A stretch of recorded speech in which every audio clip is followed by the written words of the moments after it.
হয়েছে রুদ্র কোথায়? ম্যাডাম, তাকে ঢাকা মেডিকেল হসপিটালে নিয়ে যাওয়া হয়েছে। আপনারা অতি দ্রুত যান। কথা শেষ করে তারা সবাই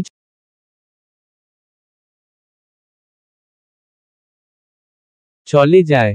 মেহেরিন রুদ্রর অ্যাক্সিডেন্টের কথা শুনে সাথে সাথে অজ্ঞান হয়ে গিয়েছে। সুলতানা চৌধুরী সহ বাড়ির সবাই মেহেরিনকে মাথায় পানি দিতে লাগলো। একটা সময় জ্ঞান ফিরল, চিৎকার করে কাঁদতে কাঁদতে বলল, আম্মু, রুদ্র কই? আমাকে রুদ্রর কাছে নিয়ে চলো, আমি ওর সাথে কথা বলতে চাই, আমি ওকে দেখতে যাই। আম্মু, আমি তোমার পায়ে পড়ি, আমাকে নিয়ে চলো ওর কাছে। আপনাকে বলাই হলো না আমি আপনাকে ঠিক কতটা ভালোবাসি। আপনি কোথায় হারিয়ে গেলেন? ফিরে আসুন আমার কাছে। আমি বিশ্বাস করি না আপনি ঠিক আছেন। বলো না আম্মু, রুদ্র ঠিক আছে, ওকে আমার কাছে আসতে বলো। আমি ভুল করেছি। পাশেই সুলতানা চৌধুরী আর সিনহা কান্না করছিল আর মেহেরিনকে দরে রেখেছে। এখন তারা ভেঙে পড়লে মেহেরিনকে সামলানো বেশ কষ্ট হবে, তাই এই মুহূর্তে তারা শক্ত হয়ে আছে। ইভান চৌধুরী, রফিক চৌধুরী, রাহাত, আরিফ, সিয়াম খবর পাওয়ার সঙ্গে সঙ্গে গাড়ি নিয়ে বের হয়ে গিয়েছে হসপিটালে। সুলতানা চৌধুরী কান্না থামাতেই পারছে, থিমরি খেয়ে ফ্লোরে বসে কাঁদতে লাগলো। আম্মু, আমাকে নিয়ে চলো, নয়তো রুদ্রকে এনে দাও। তোমরা নিয়ে চলো, নয়তো আমি একাই চলে যাব। এই বলে মেহেরিন উঠে দাঁড়ালো। সে একা একাই চলে যাবে হসপিটালে। এই অবস্থায় একা ছাড়া ঠিক হবে না, তাই সবাই মিলে চলে গেল হসপিটালে। ইভান চৌধুরী হসপিটালে রুদ্রর কেবিনে এর সামনে গিয়ে দাঁড়ালেন। ভিতরে রুদ্রকে ডাক্তার দেখছে। তার কিছুক্ষণ পর চলে এসেছে চৌধুরী পরিবারের সবাই। ডক্টর রুদ্রর অপারেশন থিয়েটার থেকে বের হলো। সামনে এতগুলো মানুষ দাঁড়িয়ে সে কিছুটা অবাক হয়ে গেল। কিছুক্ষণ আগে এখানে তেমন কেউ ছিল না। আসসালামু আলাইকুম আঙ্কেল, আমি রনি, রুদ্রর বন্ধু। আপনি হয়তো আমাকে চিনতে পারছেন না, তবে আমি আপনাকে চিনি। সাথে থাকা সিয়াম চট করে চিনে ফেলে রনিকে। তাদের অনেক দিন ধরে দেখা হয় না, তবে যোগাযোগ আছে। ইভান চৌধুরী অনেকটাই ভেঙে পড়েছে, নিজেকে সামলানোর অনেক চেষ্টা করছে, কিন্তু পারছে না। রনি এর হাত শক্ত করে ধরে কাঁদতে লাগলো আর বলল, কি হয়েছে বাবা আমার ছেলের? রনি সান্ত্বনা সহিত বলল, আঙ্কেল, এখনো কিছু বলতে পারছি না। অবস্থা ক্রিটিক্যাল, লাইফ সাপোর্টে রাখা হয়েছে, বাকিটা আল্লাহ ভরসা।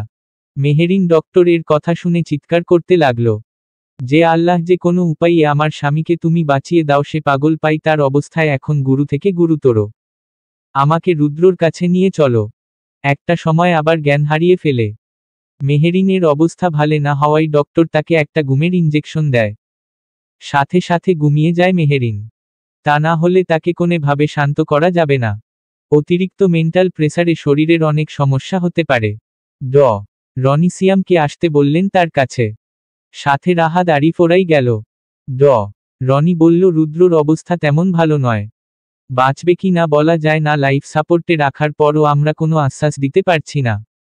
সিয়াম কিছু বলবে তার আগেই পাশ থেকে রাহাত বলে উঠল, আচ্ছা ভাইয়া, আমরা যদি দেশের বাইরে কোথাও নিয়ে যাই ভাইয়াকে, তাহলে কেমন হবে?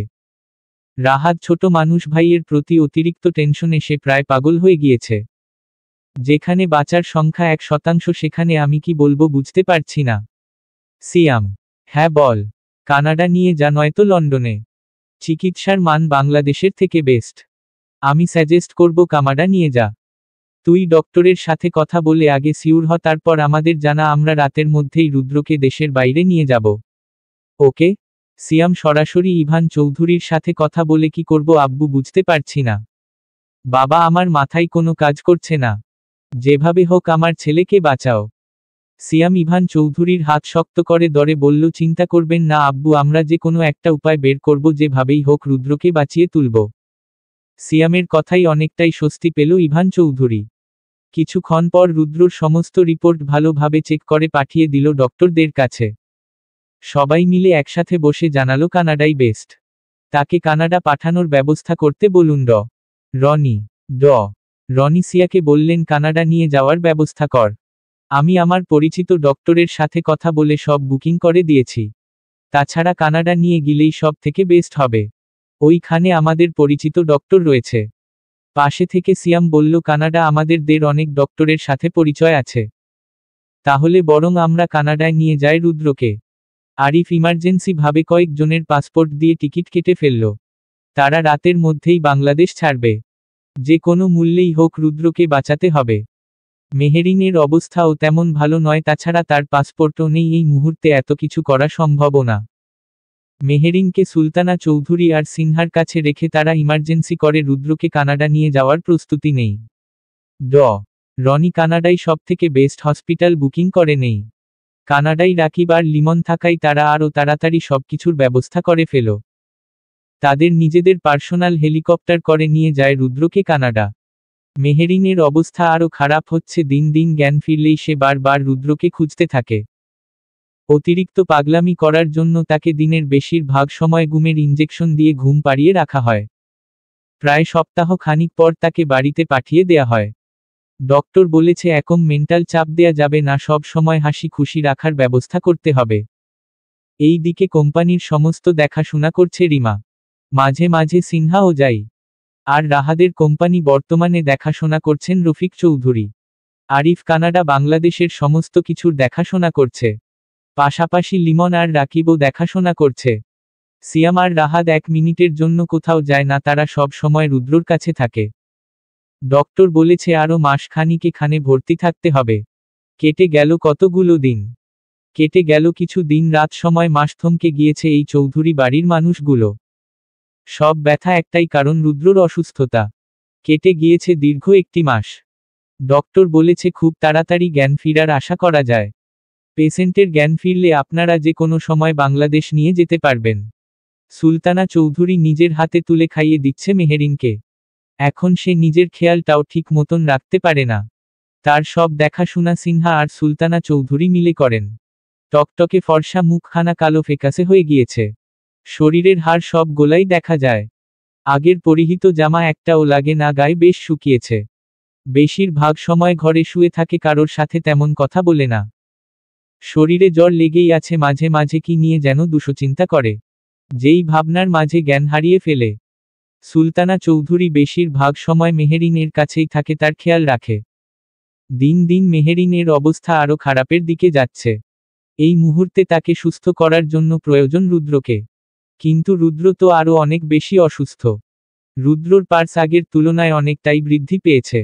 যে কোনো সময় জ্ঞান ফিরতে পারে। রাহাদ, আরিফ, সিয়াম, ইভান চৌধুরী সবাই একসাথে বসেছিল রুদ্রর বেডের পাশে। রুদ্রর শরীর কিছুটা নড়তেই বুঝতে পারে রাহাদ। তাড়াতাড়ি করে ডক্টরকে ডেকে নিয়ে আসে। ডক্টর সব কিছু চেক করে বললেন চৌধুরীর জ্ঞান ফিরছে। দীর্ঘ 1 মাস পর ডক্টরের কথাই সবার মুখে হাসির রশ্মি দেখা দেয়। তারা জানে বিগত 1 মাস কতটা দখল গেছে তাদের উপর, কত রাত দু চোখের পাতা এক করেনি। রুদ্রর কাছে গিয়ে রুদ্রর হাত ধরলেন ইভান চৌধুরী।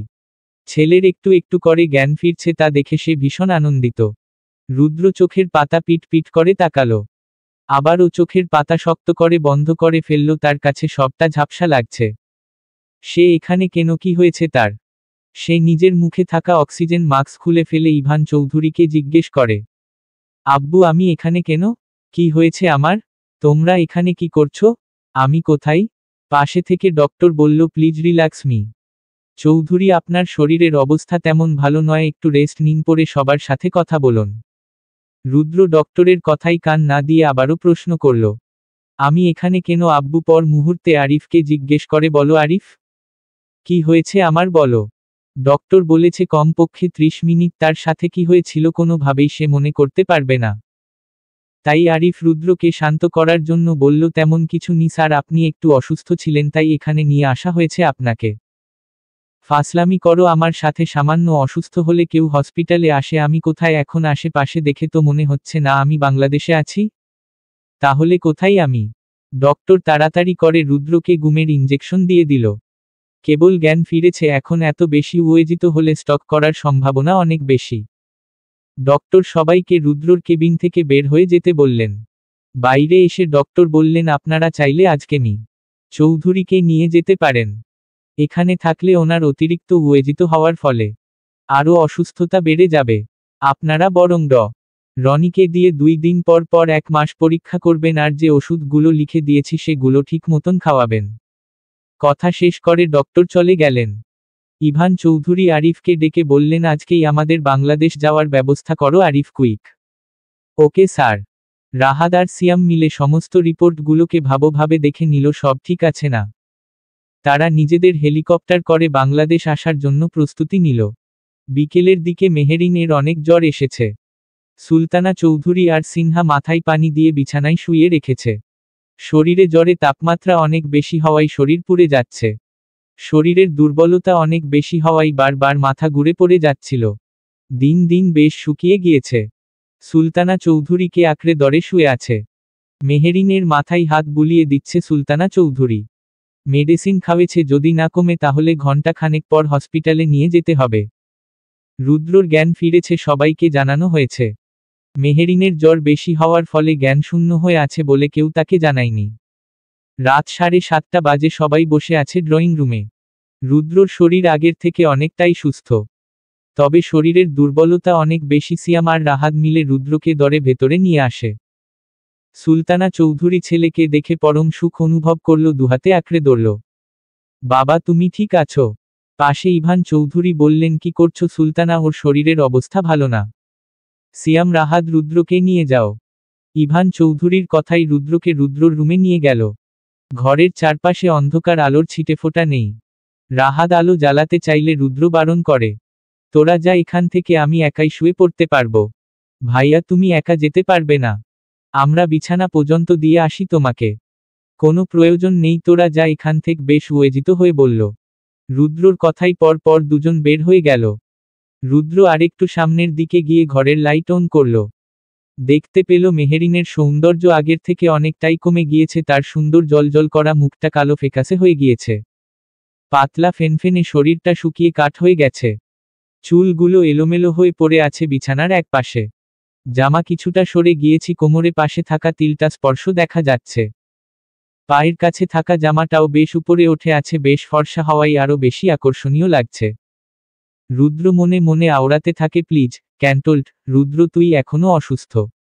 আপনাকে আমি আমার স্বামী হিসাবে মানি না। কেন? মেহেরিন কিছুটা অভিমানী হয়ে বলল, আমাকে যে বিয়ে করেছিলেন, আমাকে তো বউ সাজাননি, আমার দেনমোহর কই? রুদ্র নিজের হাসি কিছুটা সংবরণ করে বলল, এর জন্য আমাকে স্বামী হিসাবে মানো না? মেহেরিন কিছুটা অভিমানী হয়ে বলল, হ্যাঁ। রুদ্র মেহেরিনকে কাছে টেনে নিয়ে বলল, এত বউ সাজার শখ আপনার ম্যাডাম? মেহেরিন নিজেকে কিছুটা শান্ত হয়ে রুদ্রকে রাগানোর জন্য বলল, হ্যাঁ, আপনি না থাকলেও চলবে, তবে বউ সাজতেন হবে।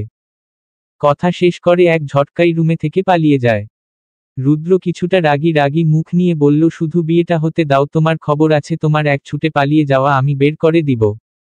সকাল সকালে আরিফ রেডি হয়ে বসে আছে নিচে গাড়িতে। অনেক দিন ধরে অসিফে যাওয়া হয় না। কিছুক্ষণ পর রুদ্র চলে আসে নিচে।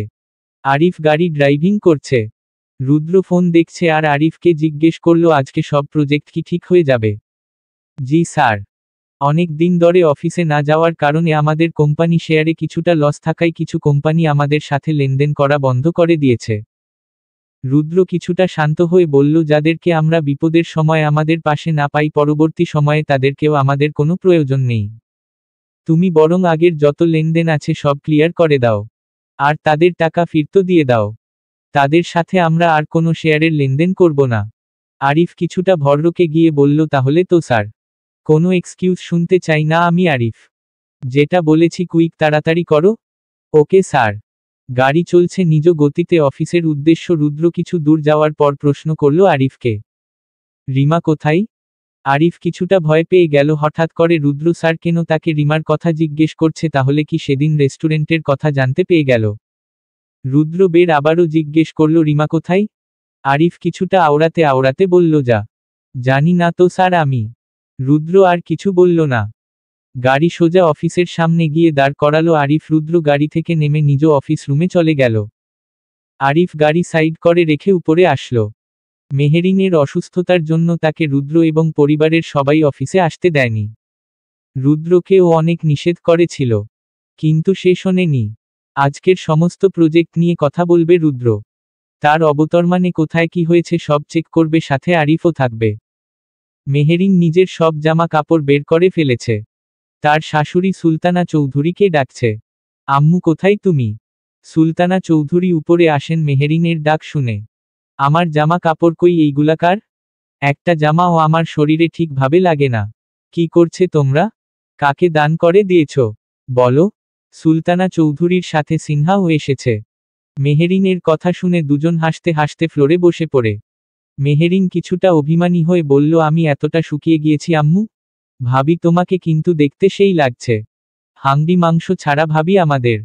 মেহেরিনের হাতে থাকা জামা ছুঁড়ে মারে সিনহার এর মুখে। আম্মু তোমার মেয়েকে হাসতে বারণ করো বলছি আম্মু, আমার কিছু জামা কাপড় লাগবে।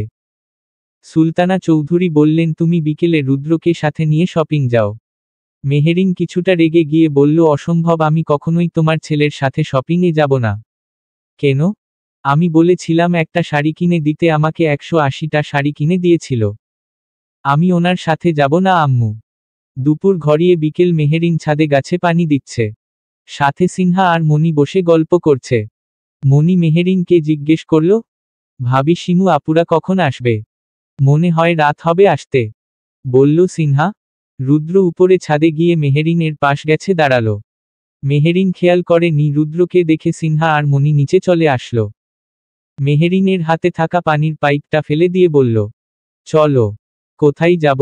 মেহেরিন বেশ কৌতূহল নিয়ে প্রশ্ন করল। রুদ্র কিছুটা রাগী রাগী কণ্ঠে বলল, কাজী অফিসে। মেহেরিন ভররকে গেল, কেন? এই অসময়ে আমরা কাজী অফিসে যাব? আমি যেতে বলেছি তাই যাবে আমার সাথে, কিছুটা রাগান্বিত হয়ে বলল। আমি যাব না আপনার সঙ্গে, আব্বু বলেছে আমাদের বিয়ের প্রোগ্রাম করবে, আমি একটুও যাব না আপনার সাথে। এই বলে রুদ্রর হাত থেকে নিজের হাত ছাড়ানোর চেষ্টা করতে লাগল। কিন্তু পুরুষালী শক্ত হাতের সাথে পেয়ে উঠল না, পড়ে কিছুটা জিদ নিয়ে বলল, আমার হাতটা ছাড়ুন, আমি ব্যথা পাচ্ছি। রুদ্রর হাতটা না ছেড়ে আরও শক্ত করে মেহেরিনকে দেয়ালের সাথে পুরো শরীর চেপে ধরল। আর নিজের খুব কাছাকাছি টেনে নিয়ে আসলো।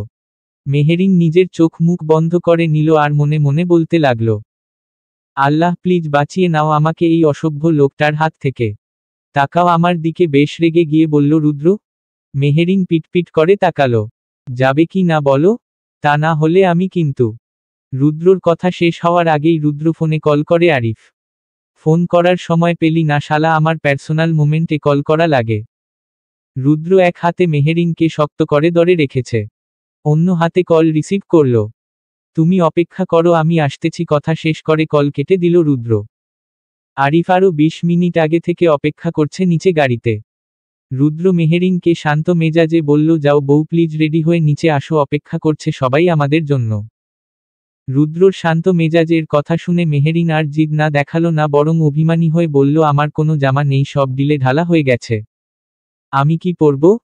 রুদ্র কিছুটা বিরক্ত হয়ে বলল, রাফিয়ান চৌধুরী রুদ্র, এর বউ এবং চৌধুরী বাড়ির বড় বউ, তার কিনা জামা কাপড় নেই, এই কথাটা কি পাবলিক বিশ্বাস করবে? তুমি জিজ্ঞেস করে দেখো পাবলিক বিশ্বাস করে কি না। বেহা লোক, অসভ্য লোক, ফাজলামি করেন আমার সাথে, আমি পাবলিক কোথায় পাবো? রুদ্র আর কথা বাড়ালো না, সে জানে মেয়ে মানুষ কথা শুরু করলে দিন রাত পার হয়ে যাবে, তাও তাদের কথা শেষ হবে না। রুদ্র নিজের মেজাজ ঝাঁঝিয়ে বলল, যা আছে তাই পরে আসো। এই বলে রুদ্র ছাদে থেকে নিজের রুমে চলে গেল রেডি হবে বলে। মেহেরিন মন খারাপ করে নিজের রুমে চলে এলো, কি পরবে সে এখন? ওয়াশরুমে গিয়ে ফ্রেশ হয়ে নিল, মুখ মুছতে মুছতে চোখে পড়ে বিছানার উপর রাখা একটি প্যাকেট। মেহেরিন কিছুটা কৌতূহল নিয়ে প্যাকেটের কাছে গেল, কিন্তু খুলল না। প্যাকেটটা কার বোঝার জন্য আরেকটু কাছে নিয়ে দেখল। উপরে স্পষ্টভাবে সুন্দর করে লিখা, this is for you my dear বর। মেহেরিন চট করে বুঝে ফেলল এই প্যাকেটটা রুদ্র তাকে দিয়েছে। সে প্যাকেটটা তাড়াতাড়ি করে খুলে ফেলল, দেখতে পেল একটা শাড়ি, জুতা, চুড়ি। সে খুব বেশি খুশি হয়ে গেল। এত সুন্দর একটা শাড়ি, আর দেখেও মনে হচ্ছে বেশ দামি। মেহেরিন তাড়াতাড়ি গিয়ে রেডি হয়ে নিল, এতক্ষণ তার বেশ মন খারাপ থাকলেও শাড়িটা হাতে পাওয়ার পর বেশ খুশি হয়ে গেল। মেহেরিন সুন্দর করে রুদ্রর দেয়া কালো শাড়িটা পরে নিল, চুলগুলোকে কোমর পর্যন্ত ছেড়ে দিয়ে কপালে একটা কালো টিপ পরল। হাতে সোনের চুড়ি, গলায় চেনো। এখানে অনেকগুলো রেশমি চুড়িও ছিল, কিন্তু তার একদম ইচ্ছে করছিল না, তাই আর রেশমি চুড়ি পরল না।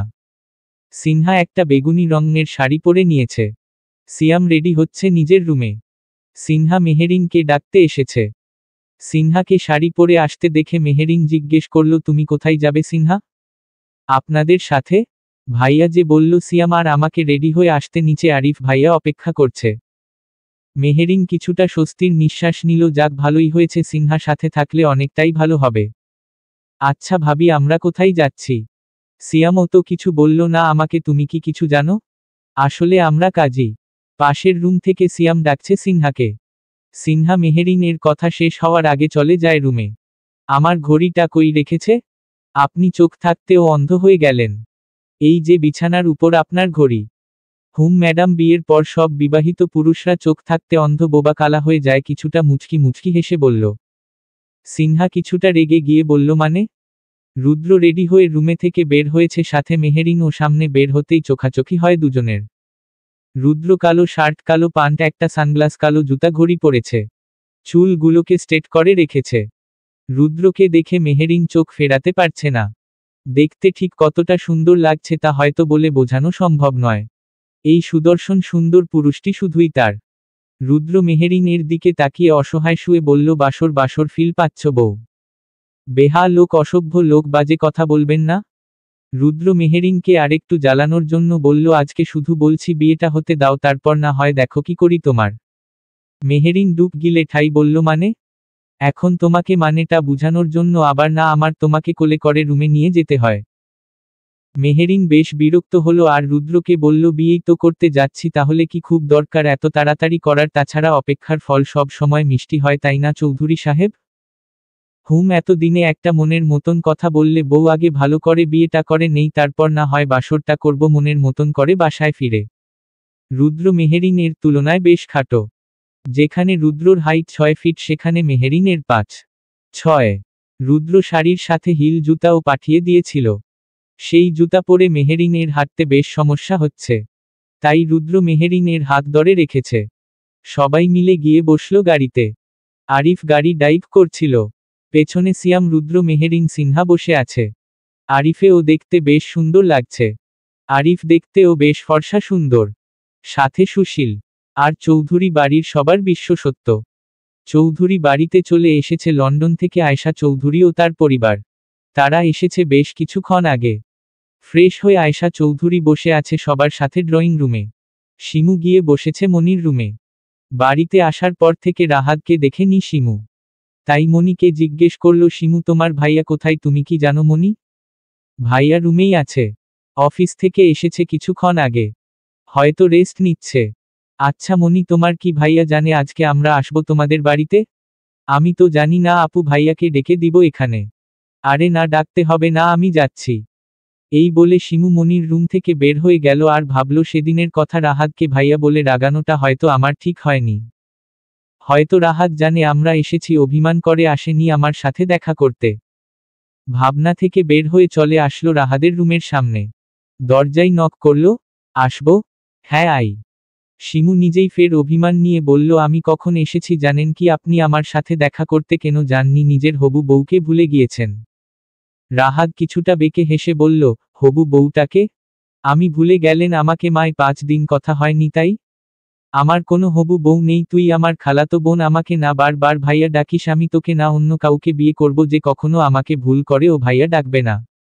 মানে? আমি বাড়িতে সবাইকে রাতে বলবো ভাবতেছি, আমার জন্য অন্য আরেকটা মেয়ে দেখতে, এই বিয়ে ক্যান্সেল। অভিমানী শিমু আরো বেশি অভিমানী হয়ে ফোপাতে ফোপাতে কান্না করতে লাগলো, সরি আর ভাইয়া ডাকবো না প্রমিজ। বিয়ে ক্যান্সেল বলেছি না, তুই যা এখান থেকে। বিয়ে না করলেন কিন্তু আমাকে ভালোবাসেন তাই না? সত্যি করে বলুন ফোপাতে ফোপাতে। না, ভালোবাসি না। শিমু কান্না করতে করতে এক ছুটে বের হয়ে গেল রুম থেকে। রাহাত বেশ ভালোভাবে বুঝতে পারল শিমু বেশ হার্ট হয়েছে। আরিফের গাড়ি থামল একটি বড় বাড়ির বিয়ের গেটের সামনে। বাড়িটা বেশ বড় আর চারপাশে লাইটের আলো জ্বলজ্বল করছে। কেউ আজকের আগে এখানে আসেনি, তাই কেউ ঠিকভাবে চিনতে পারছে না।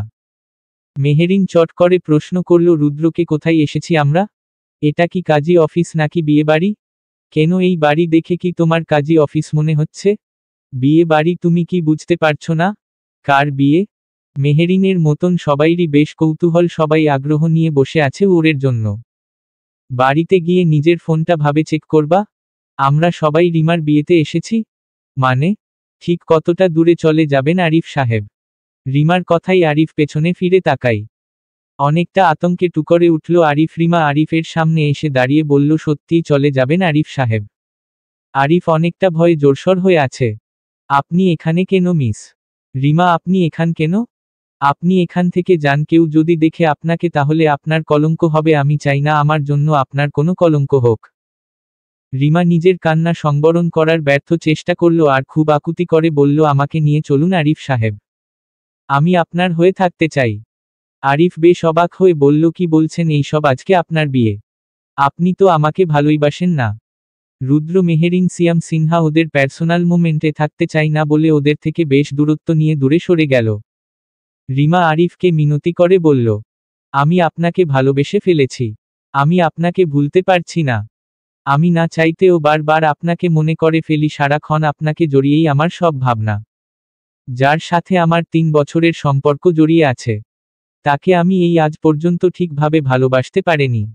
আমি একটা সম্পর্কে থাকার পরও আপনাকে ভালোবেসে ফেলেছি। এখন যদি আমি ওই ছেলেকে বিয়ে করে নেই, তাহলে ওর সাথে অন্যায় করা হবে। আমি কখনো তাকে ভালোবাসতেই পারবো না। ভালোবাসা সময় নিয়ে হয় না। ভালোবাসা দমকা হওয়ার মতো হয়ে যায়। আজ যদি আপনি আমাকে ফিরিয়ে দেন, হয়তো আমি ওই ছেলেটাকে বিয়ে করে নিব।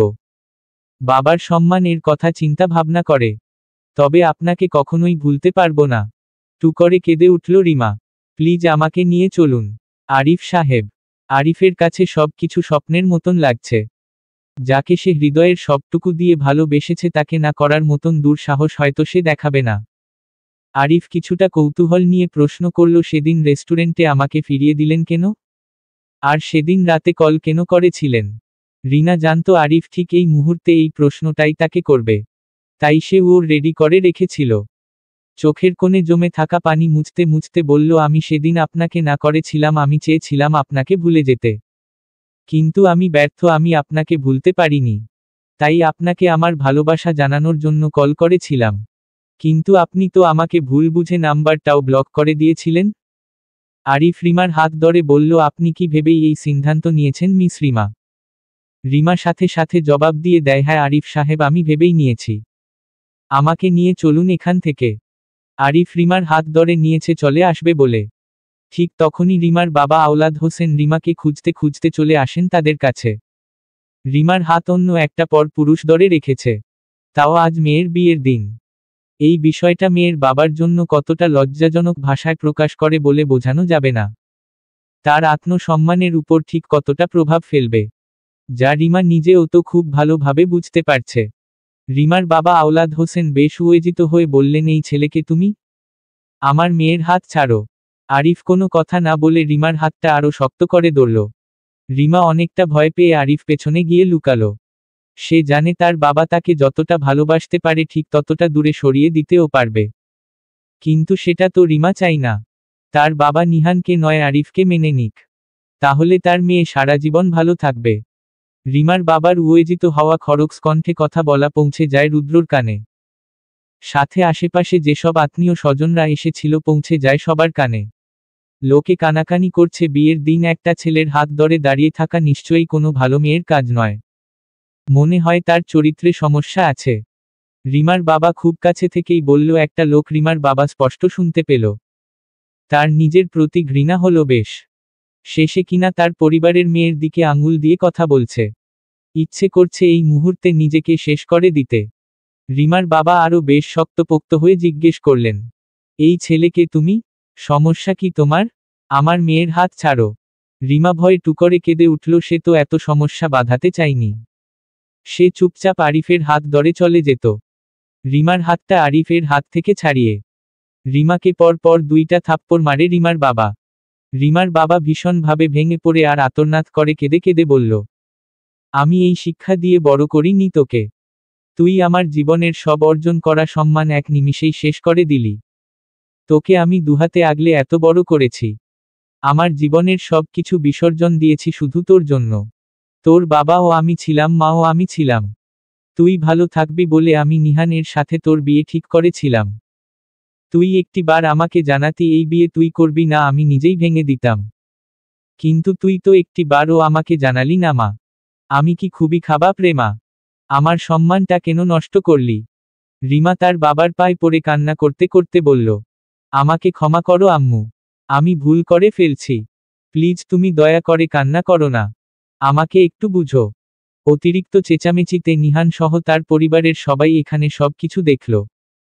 নিহানের বাবা কোনোভাবেই এই চরিত্রহীনা মেয়েকে ছেলের বউ করে নিবে না। তারও লোক সমাজকে একটা সম্মান আছে। কাল সকাল হলেই চারপাশে রটে যাবে এই ঘটনা, তখন তাদের মান সম্মানটা কোথায় গিয়ে ঠেকবে।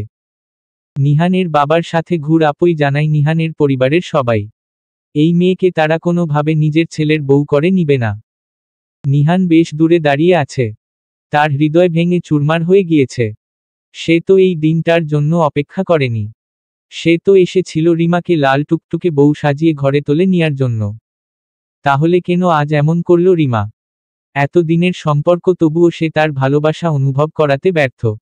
সে আজ নিরুপায়। চাইলে রিমার সব কলঙ্ক মুখে দিতে পারবে না, কারণ কলঙ্কটা যে তার নয়, অন্য এক পুরুষের। আরিফের পাশে রুদ্র সিয়াম আর মেহেরিন সিনহা। আরিফ ধীর পায়ে এগিয়ে যায় রিমার দিকে। রিমার বাবার পায়ের কাছে থেকে তুলে দাঁড় করাই, সাথে রিমার বাবাকে তুলো বসায়। আরিফ রিমার বাবার হাতে ধরে অনুরোধ করে বলল, ক্ষমা করবেন আঙ্কেল, আমরা ছোট মানুষ, আমাদের বয়স বেশ কম।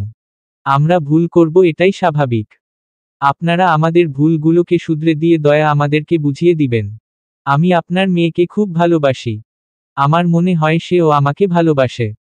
আপনি দয়া করে আমাদের সম্পর্কটা নষ্ট করবেন না।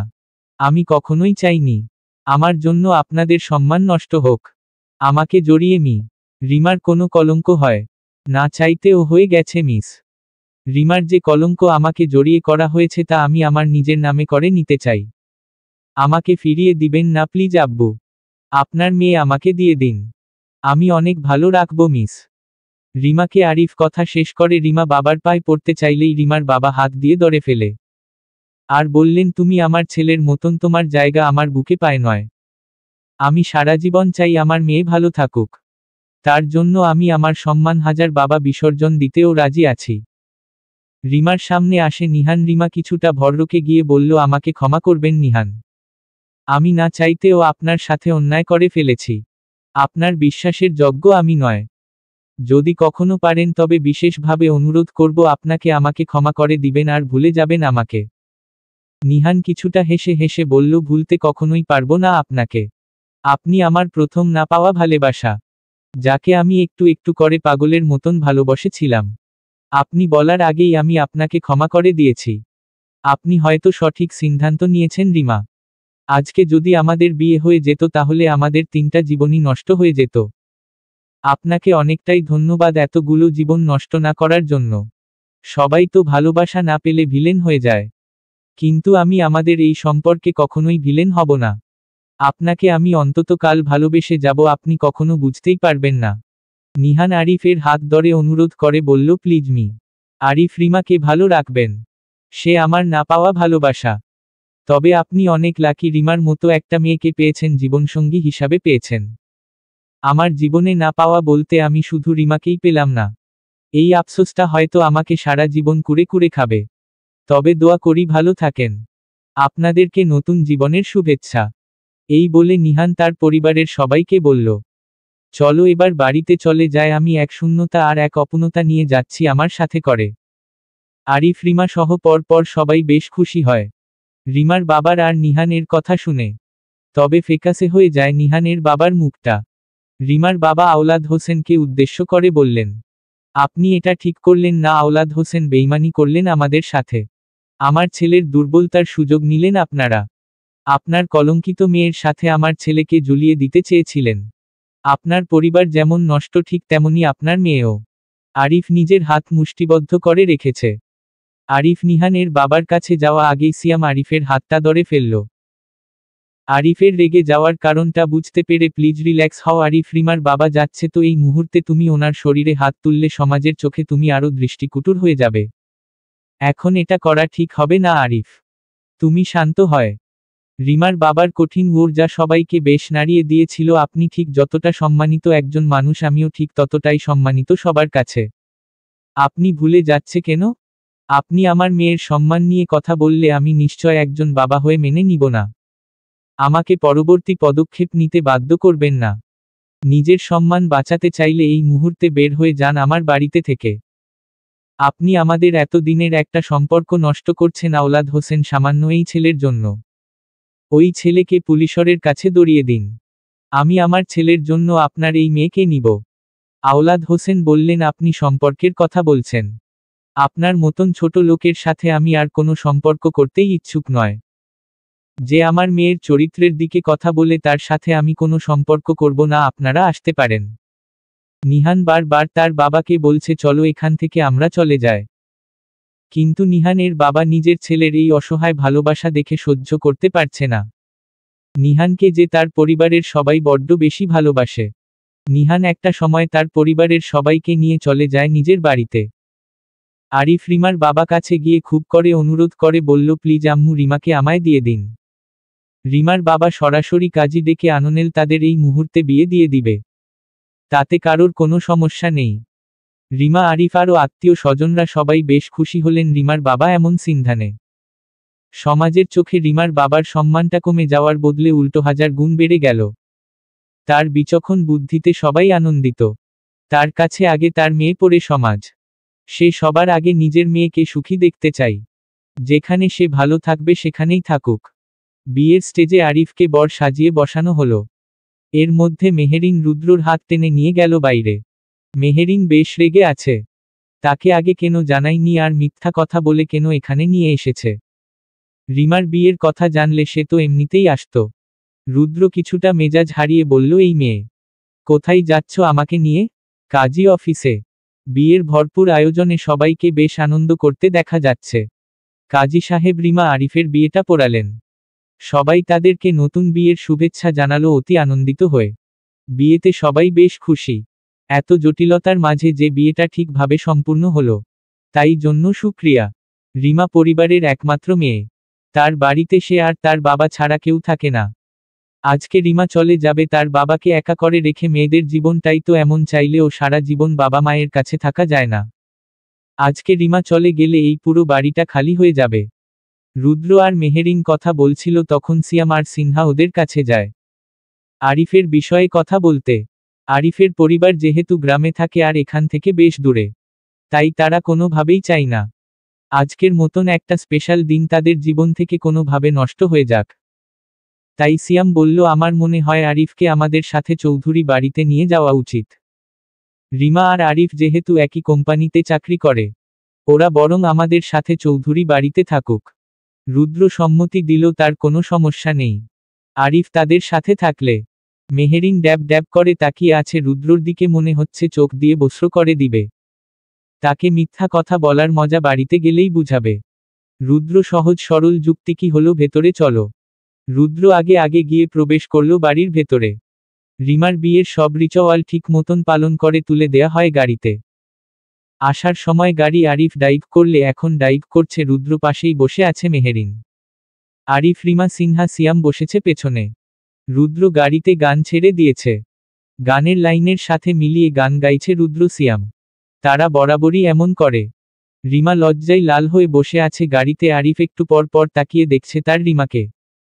লাল টুকটুকে একটা শাড়ি পরেছে, দেখতে অনেক বেশি মায়াবী সুন্দর লাগছে। সিনহা রুদ্রকে প্রশ্ন করল, ভাইয়া একটা কথা বলবো? দীর গলায় বলল, হ্যাঁ বল। তুমি কিভাবে জানলে আরিফ ভাইয়া রিমা আপুকে পছন্দ করে? সিনহার মতন সবারই একটাই প্রশ্ন, কেউ জানে না রুদ্র কিভাবে জানল। আরিফ নিশ্চয় তার পছন্দের কথা জানাবে না রুদ্রকে। সে তো এই রকম ছেলেই নয়। রুদ্র কিছুক্ষণ চুপ থেকে বলল, সেদিন রিমা কল করেছিল মেহেরিনের নাম্বারে। দীর্ঘ 1 মাস অসুস্থতার পর যে নিজের খেয়ালই ঠিক মতন রাখতে পারেনি, ফোনকে কিভাবে টেক কেয়ার করবে। ওর ফোন অন করার সাথে সাথে রিমার কল আসে। রিমা ভেবেছিল ফোনটা মেহেরিন রিসিভ করেছে, কিন্তু না, আমি রিসিভ করেছিলাম। রিমার না বলা কিছু কথা, যা আরিফকে নয় বন্ধু হিসাবে মেহেরিনকে বলেছিল। সেই কথাগুলো আমি শুনে ফেলেছিলাম, যার জন্য আমি দুঃখিত রিমা। তোমার পার্সোনাল কথা শোনা ঠিক হয়নি আমার। রিমা কিছুটা অসহায় সুরে বলল, দুঃখিত বলবেন না স্যার, আপনার এই উপকারের কথা আমি কখনো ভুলব না। রুদ্র কিছুটা সংকোচ কাটিয়ে বলল, স্যার বলতে হবে না, রিমা ভাইয়া ডেকো আমাকে। ঠিক আছে ভাইয়া। সিয়াম সিনহাকে কিছুটা ঠেস মেরে বলল, সিনহা, আজকে থেকে তোমার ভালোবাসার ভাগটা কমে গেল। তোমার আরেকটা বোন হয়ে গেল এই বয়সে। সিনহার আগেই পাশ থেকে রুদ্র বলল, চুপ কর শালা। সিয়াম রুদ্রর কথাই হাসতে হাসতে উড় দিল। তোর জন্য এক বালতি সম বেদনা বন্ধু, আমার কোনো ছোট বোন নেই, থাকলে অবশ্যই তোরে দুলাভাই বানাইতাম। সিয়ামের উড়ে সবাই প্রচুর হাসতে থাকে। মেহেরিন পিট পিট করে তাকালো রুদ্রর দিকে। বউ থাকার পরও রুদ্রর কেন শালা বলতে হবে সিয়াম ভাইয়াকে? 2 ঘন্টা পর পৌঁছে যায় চৌধুরী বাড়িতে। বাড়ির সামনে যেতেই দেখে সুলতানা চৌধুরী বরণ করার জন্য দাঁড়িয়ে আছে। সাথে বাড়ির সবাই একসাথে। বাড়িতে মেহেরিন কল করে জানিয়ে দিয়েছিল অনেক আগেই আজকে আরিফ ভাইয়াকে বিয়ে করিয়ে নিয়ে আসবে চৌধুরী বাড়িতে। মেহেরিনের কথা অনুযায়ী দাঁড়িয়ে আছে সবাই বাড়ির সামনে। মেহেরিন আর সিনহা এক ছুটে সুলতানা চৌধুরীর পাশে গিয়ে দাঁড়ায়। আরিফ রিমার হাত ধরে গাড়ি থেকে নামতে সাহায্য করে। রিমাকে নিয়ে আসে চৌধুরী বাড়ির দরজায়। সুলতানা চৌধুরী বরণের কাজ শেষ করলেন। রিমা আরিফ সবাইকে সালাম করে বাড়িতে প্রবেশ করল। রিমাকে সবাই আগে থেকে চিনত, যার কারণে রিমাকে দেখে সবার কৌতূহল অনেকটাই কমে গেছে। রিমাকে নিয়ে মেহেরিন সিনহা আরিফের রুমে নিয়ে বসিয়ে দিল। সেখানে আগে থেকেই শিমু আর মনি ছিল। তারা ঘরটাকে বিভিন্নভাবে রকমের ফুল সজ্জায় সজ্জিত করে রেখেছে। চারপাশে ফুলের সুবাস ছড়িয়ে আছে। লাল নীল আলোয় পুরো রুম আলোকিত হয়ে ঝলমল করছে। রিমাকে রুমে বসিয়ে সিনহা আর মেহেরিন নিজের রুমে চলে গেল ফ্রেশ হতে। অনেক ক্লান্ত তারা। রিমার সাথে মনি আর শিমু বসে আছে। নিচে সবার সাথে কথা বলছে আরিফ। সবারই বেশ পছন্দ হয়েছে রিমাকে। যথেষ্ট শিক্ষিত, দেখতে শুনতেও ভালো। রাহাত এসে আরিফকে ঠেস মেরে বলল, তুমি তো খুব ফাস্ট, বলা নেই কওয়া নেই হুট করে একটা বিয়ে করে নিয়ে এলে। আর আমি অপেক্ষা করতে করতে বুড়ো হয়ে গেলাম। রূপ যৌবন সব শেষ হয়ে যাচ্ছে আমার। আরিফ কিছুটা খোঁচা মেরে বলল, আসলে তোমার কপালটা ভীষণ খারাপ, দুঃখ হচ্ছে তোমার জন্য। তুমি বরং বাদাম খাও। যাই হোক, বাসরটা করে সেরে ফেলি, নয়নও সকাল হয়ে যাবে। রাহাত বেশ ভালোভাবে বুঝতে পারল এই মুহূর্তে আরিফ বেশ মজা নিয়ে গেল তার থেকে। কি আর করার, তার না হওয়া বউটা যে তাকে বুঝে না। আরিফ ধীর গতিতে নিজের রুমে চলে এলো। রিমার পাশে বসে থাকা মনি আর শিমু চলে আসলো রিমার পাশে থেকে। আরিফ রুমের দরজা বন্ধ করে রিমার কাছে বিছানায় গিয়ে বসল। রাহাত ভ্যামরি খেয়ে বসে আছে, সোফায় ফোন দেখছে। রাহাতকে খোয়েল করে নি শিমু। মনির সাথে উপরে চলে যেতে চাইলে রাহাত পেছনে থেকে ডেকে বলে, শিমু। রাহাদের ডাকের শব্দ পেয়ে পেছনে ঘুরে তাকাই শিমু। শিমু সোফায় থাকা রাহাদের কাছে আসে। আর মনি উপরে রুমে চলে যায়। রাহাত কিছুটা অভিমানী হয়ে বলল, আমার বউ আমাকে পাওয়াই দেই না, আমার কপালটাই খারাপ।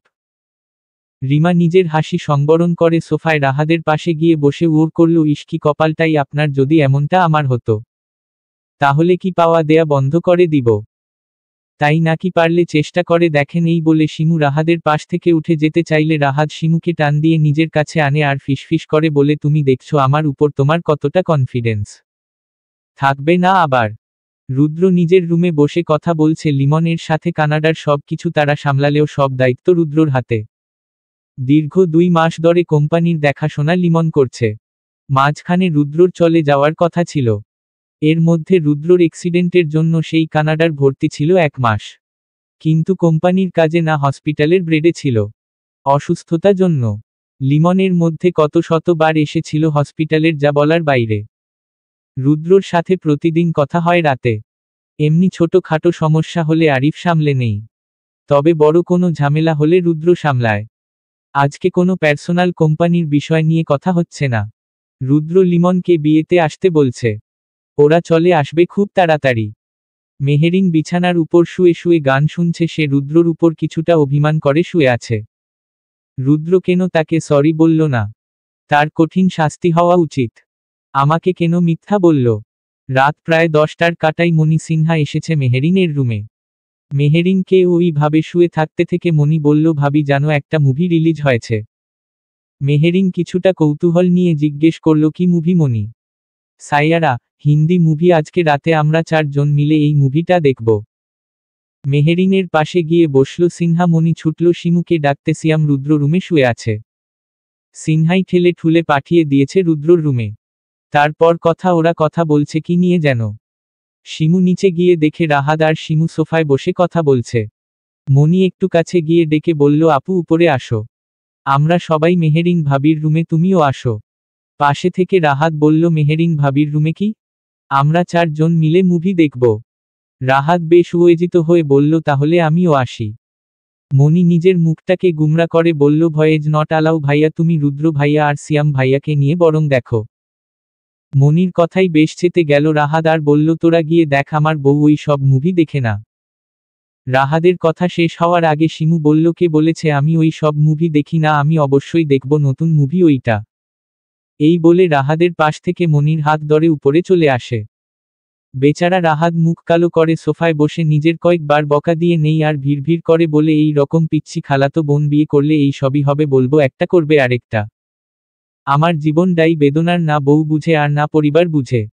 আমার বসয় সেই কবেই 23 শেষ হয়ে গেছে, কারোর চোখে পড়ে না। রাহাত ফোন টিপতে টিপতে পৌঁছে যায় রুদ্রর রুমে। গিয়ে দেখে সিয়ামও শুয়ে আছে রুদ্রর বিছানায়। রাহাদের মুখ গুমরা দেখে সিয়াম জিজ্ঞেস করল, কিসে শালা মুড অফ কেন? রাহাত কিছুটা বিরক্তি নিয়ে বলল, আপনার মতন একটা দুলাভাই থাকার পরও বউ ছাড়া থাকা লাগে, এইটা কোনো কথা? পাশ থেকে রুদ্র চেতে উঠে বলল, সবাই তোর শালা লাগে তাই না? রাহাদের ওরে রুদ্রর মেজাজ হারিয়েই ফেলল, ছোট বোনের জামাইকে কিনা দুলাভাই ডাকছে। যেই দুইটা থক দিতে যাবে তার আগে রাহাত বলল, ভাইয়া চলো একটা মুভি দেখি। পাশের রুমের মুভি দেখছে শব্দ পাচ্ছ না তোমরা? সিয়াম প্রশ্ন করল, কিসের মুভি পাশের রুমে? আর কারা দেখছে? রাহাত হাসফাস করতে করতে বলল, কিসের জানো একটা হিন্দি মুভি। তোমার বউ, আমার বউ, ভাইয়ের বউ আর মনি, এরা 4 জন। আমরা গেলে 7 জন হবে। সিয়াম কিছুটা কঠিন হয়ে বলল, এর জন্য বলি এত পীড়িত দেখিয়ে কেন রুম থেকে এই রুমে পাঠিয়ে দিল? চলো তো দেখি কি মুভি দেখছে। রুদ্র কখনোই যাবে না ওদের ছেলে মানুষই দেখতে। সিয়াম না ছোড় বান্দা, টেনে হলেও নিয়েই যাবে। ওরা 3 জন পৌঁছে গেল মেহেরিনের রুমের সামনে, দরজায় নক করার সাথে সাথে খুলে দিল মনি। রাহাত মনিকে পাওয়া না দিয়ে সরাসরি গিয়ে বসল শিমুর কাছে আর ফিসফিস করে বলল, আজকে মুভি দেখতে দেখতে নাকের জল চোখে জলে একাকার হয়ে যাব। মনি বাধা কাকে দিবে, পাশেই রুদ্র। সে অনেক ভয় পাই রুদ্রকে, তাই দরজা থেকে সরে গিয়ে বসে বিছানায়। মেহেরিন পাশে গিয়ে বসল রুদ্র আর বলল, একটু জ্বালাতে আসলাম বউ তোমাকে। আর সিনহার কাছে গিয়ে বসল সিয়াম, দাঁত কিরমির করতে করতে বলল, রুমে আসো একবার, খবর আছে তোমার। আরিফ ফ্রেশ হয়ে বিছানার এক পাশে গিয়ে বসল। আরিফ গত 20 মিনিট ধরে তাকিয়ে দেখছে রিমাকে, মনে হয় চোখের পলকটাও ফেলেনি একবার। রিমা লজ্জায় জর্জরিত হয়ে যাচ্ছে। এই মানুষটাকে সে তো চিনে, তাহলে এত লজ্জা কিসের? খুব পরিচিত মানুষ যে তার।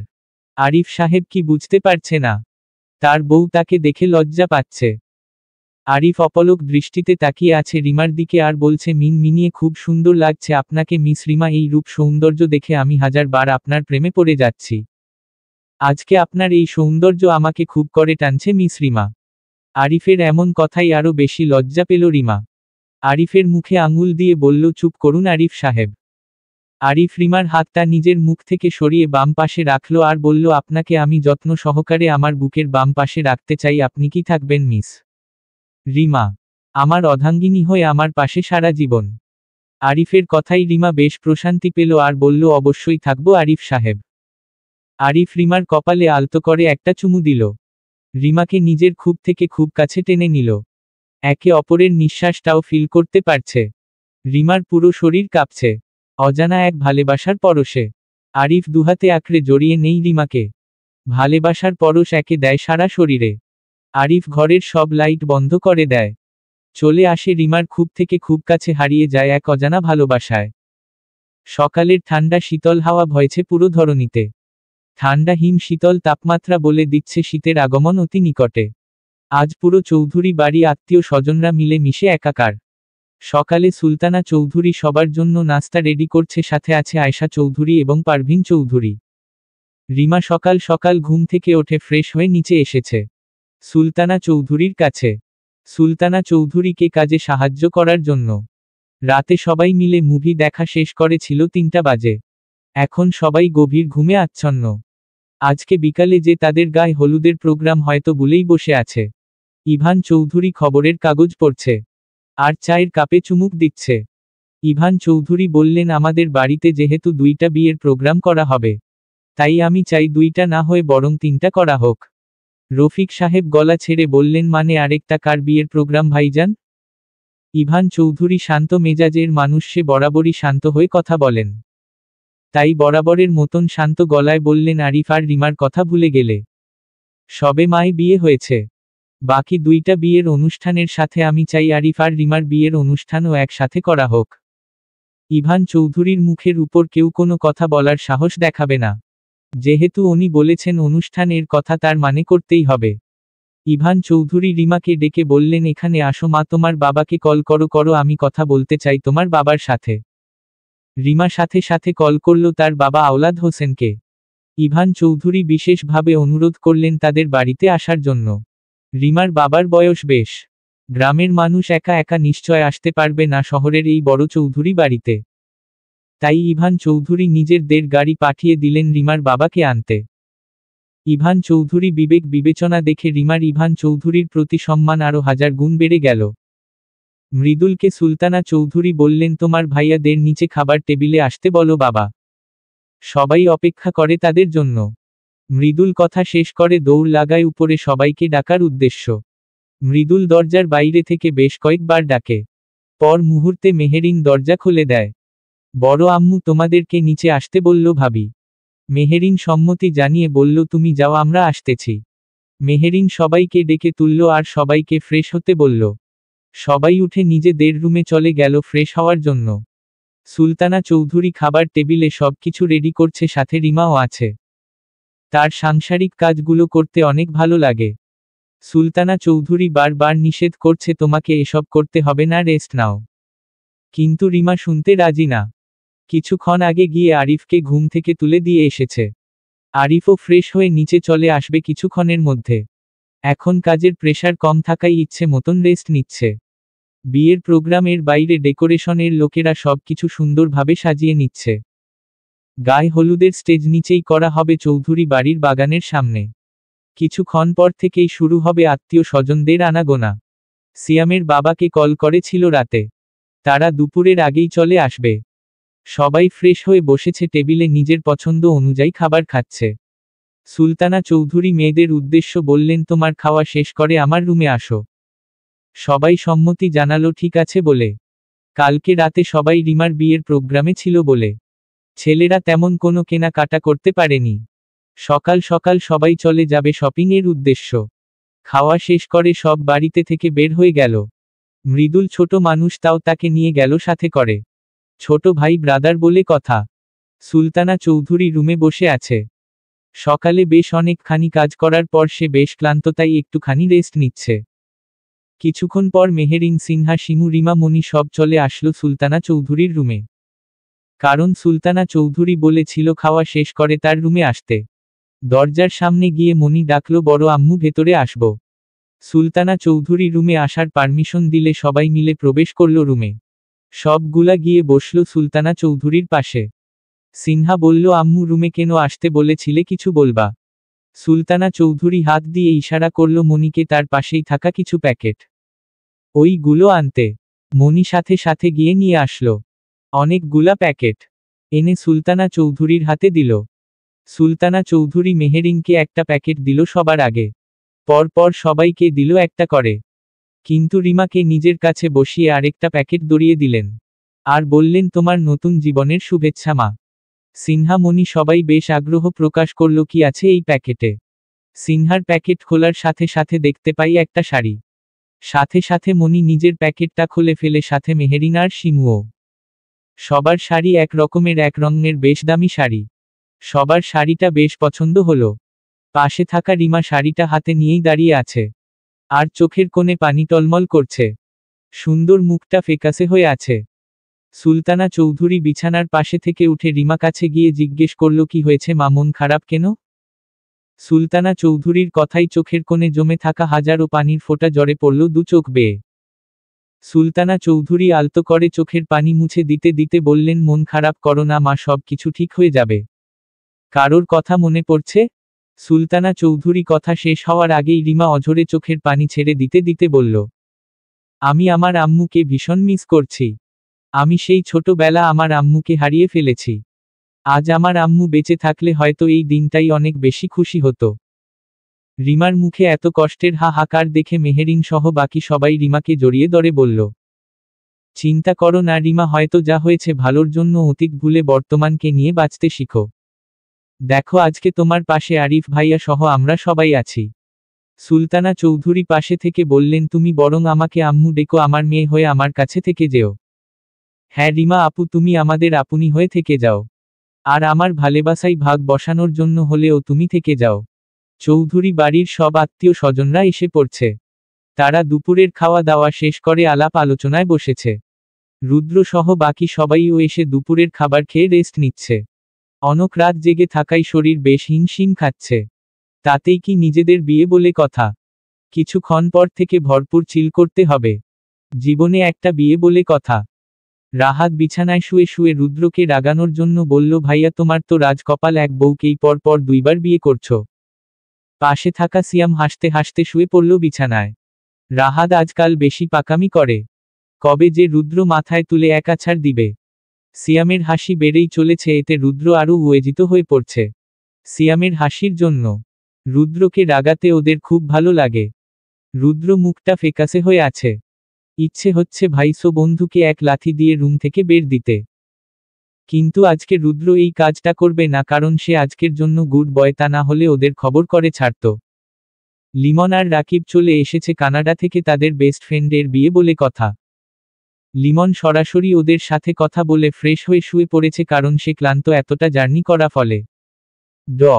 রনিকে রুদ্রর পরিবার থেকে বিশেষভাবে আমন্ত্রণ করা হয়েছে চৌধুরী বাড়িতে। রনির এত উপকারের কথা কারোর ভুলার নয়। অন্যদিকে মেহেরিন সিনহার বান্ধবীরা সবাই চলে এসেছে বিকেলে চৌধুরী বাড়িতে। কিছুক্ষণ পর শুরু হবে গায়ে হলুদের প্রোগ্রাম। পার্লার থেকে বেশ কয়েকজন মেকআপ আর্টিস্ট এসেছে। তারা সবাইকে সাজিয়ে দিচ্ছে। মেহেরিন, রিমা, শিমু, আজকে তিনজনের শাড়ির রংটা যেমন এক ঠিক তেমনই মেকআপও একভাবে করা হয়েছে। সবাইকে হলুদ রঙের শাড়ি পরিয়ে দেয়া হয়েছে। জুয়েলারি বলতে পরানো হয়েছে সব কাঁচা ফুল দিয়ে তৈরি করা গয়না। চুলের খোপায় বেলি গোলাপ সহ বিভিন্ন রকমের ফুল দিয়ে গাজরা করে পরিয়ে দেয়া হয়েছে। তাদের সাথে লামিয়া, মুনিয়া, জেবা সবাই আছে এখানে। আরেক পাশে রুদ্র, রাহাত, আরিফ, ওরাও তিনজন ম্যাচিং করে পাঞ্জাবি পরছে। চুলগুলোকে স্ট্রেট করে রেখেছে। চোখে কালো সানগ্লাস, হাতে ঘড়ি, দামি পারফিউম দিয়ে হেঁটে চলেছে নিচের স্টেজে। কাছে পাশে লিমন, রনি, মৃদুল সবাই আছে। গায়ে হলুদের জন্য উপর থেকে সেজেগুজে আসছে সব মেয়েরা। তাদের আসার দিকে দৃষ্টি আকর্ষণ করল সবাই। দেখতে সবাইকেই বেশ সুন্দর লাগছে। নিচে রাখা হলুদের স্টেজে গিয়ে বসল মেহেরিন, তার পাশে রুদ্র। রুদ্র গলা ছেড়ে চেঁচিয়ে বলল, পৃথিবীতে সব থেকে সুন্দর আর আকর্ষণীয় বউটাই আমার। আলহামদুলিল্লাহ। মেহেরিন রুদ্র কথাই বেশ লজ্জা পেয়ে গেল আর মিহি সুরে বলল, বেহা লোক, অসভ্য লোক, বাজে লোক, সবাই দেখছে আপনাকে, চুপ করুন। মেহেরিন রুদ্রের পাশে বসেছে। রাহাদের পাশে শিমু। রাহাত শিমুকে ফিসফিস করে বলল, হাই আল্লাহ, তুমি এত সুন্দর খালাতো বোন আর কাউকে দিও না, আমি ফিদা হয়ে যাচ্ছি বারবার। অন্যদিকে রাহাত শিমুর পাশেই আরিফ, রিমা বসেছে। আরিফ রিমার খুব কাছে গিয়ে পিটপিট করে বলল, দেখলে রিমা, এক বউকে দুবার বার বিয়ে করার মজাই আলাদা। আমার সাত কপাল, মানুষ একবার বাসর করবে, আমি কিনা দুবার করে বাসর করব। কি মজা, আহা, আকাশে বাতাসে। রিমা কিছুটা মুখ বাঁকিয়ে বলল, লজ্জা শর্মের মাথা খেয়ে নিয়েছেন নাকি? আশেপাশে মানুষ আছে, শুনতে পেলে কি মনে করবে? চুপ করুন আরিফ সাহেব। সুলতানা চৌধুরী সবাইকে একে একে হলুদ লাগিয়ে দিলেন। তারপর আস্তে ধীরে সবাই একে অপরকে হলুদ লাগিয়ে দিল। লিমন মুনিয়ার পাশে গিয়ে দাঁড়ালো আর সব আঙ্গেল থেকে মুনিয়াকে ইমপ্রেস করার চেষ্টা করল। মুনিয়া হালকা হাসি দিয়ে বলল, লাভ নাই বেয়াই সাহেব, আপনি যে লাইন মারতে চাইছেন আমি বেশ ভালোভাবে বুঝতে পেরে গেছি। আপনি এই সব বিষয়ে খুব কাঁচা বেয়াই সাহেব। রনি জেবার একটু পাশে গিয়ে বলল, এই যে মিস, আমাকে একটু সাহায্য করবেন? জেবা কিছুটা অবাক হয়ে বলল, কি হয়েছে আপনার? রনি জেবার হাত ধরে নিজের বুকের বাম পাশে রাখল আর বলল, জানেন মিস, আপনাকে দেখার পর থেকে ঠিক এখানে অনেক ব্যথা করছে। জেবা কিছুটা উত্তেজিত হয়ে বলল, মানে? মিস, আপনি কি আমার মনের ডাক্তার হবেন? লিমন মুনিয়ার পাশেই দাঁড়িয়ে আছে। মুনিয়ার খোঁচা মেরে কথাটা ঠাই বুঝতে পারল। তাতে বাকি বেআইন বলে কথা। লিমন মুনিয়ার হাত ধরে টেনে স্টেজে নিয়ে গেল আর বলল, বক্সে গান বাজাতে। বলার সাথে সাথে গান বাজালো। এই যে বেআইন, সাব ভাব নিয়েন না, এতগুলা বেআই যেন দেই খাও। দেখেন না, এই যে বেআইন, সাব ভাব নিয়েন না, কালা চশমা পড়লে কিন্তু আর পাইবেন না। তালে তালে নাচলো লিমন, মুনিয়া, রনি, জেবা। সবাই করা তালিতে উপভোগ করল নাচটি। তারা নিজেদের নাচ শেষ করে স্টেজে বসে থাকা সবাই টেনে নিয়ে আসলো নাচের মঞ্চে। রুদ্র, মেহেরিন, রাহাত, শিমু, আরিফ, রিমা সবাই গানের সাথে তাল মিলিয়ে নাচতে শুরু করল। দিল ডুবা দিল, আখো মা দিল রুবা। মেহবুবা মাহবুবা ওয়াস ই জেনো মিবুবা। তাদের নাচ শেষ করে সিয়াম আর সিনহাকে জোর করে পাঠিয়ে দেয়া হলো স্টেজে। একটা রোমান্টিক হিন্দি গানে তালে তাল মিলিয়ে নাচ করল সিয়াম সিনহা। টোয়ে মে রাহু মেন ইজাজারদা জেনে কি মুস্কো আড্ডা। সবাই বেশ ভালোভাবে আনন্দ করল হলুদের প্রোগ্রামে। রাত প্রায় 12টার কাটাই ইভান চৌধুরী সবাইকে বললেন তাড়াতাড়ি সব শেষ করে শুয়ে পড়তে, কালকে আবার সকাল সকাল উঠতে হবে। এই বলে ইভান চৌধুরী নিজের রুমে চলে গেলেন। গভীর রাতের সূচনা। সবাই রাতে গায়ে হলুদের প্রোগ্রাম শেষ করে শুয়ে পড়েছে। শুধু স্টেজের পাশে চেয়ার ফেলে বসে আছে সব ছেলেরা। দিনের ছুটাছুটিতে বেশ ক্লান্ত তারা।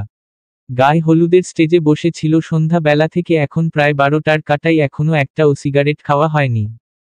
সিয়াম, রুদ্র, আরিফ, রনি, লিমন, রাহাত সব বসে আছে চেয়ারে গা এলিয়ে দিয়ে, আর সিগারেটে ধোয়া ছাড়ছে। রাহাদের সাহস হলো না রুদ্রর সামনে সিগারেট ধরাতে, তাই সে ফোন দেখছে। কিছুক্ষণ পর রাহাত বেশ ক্লান্ত হয়ে চলে গেল নিজের রুমে।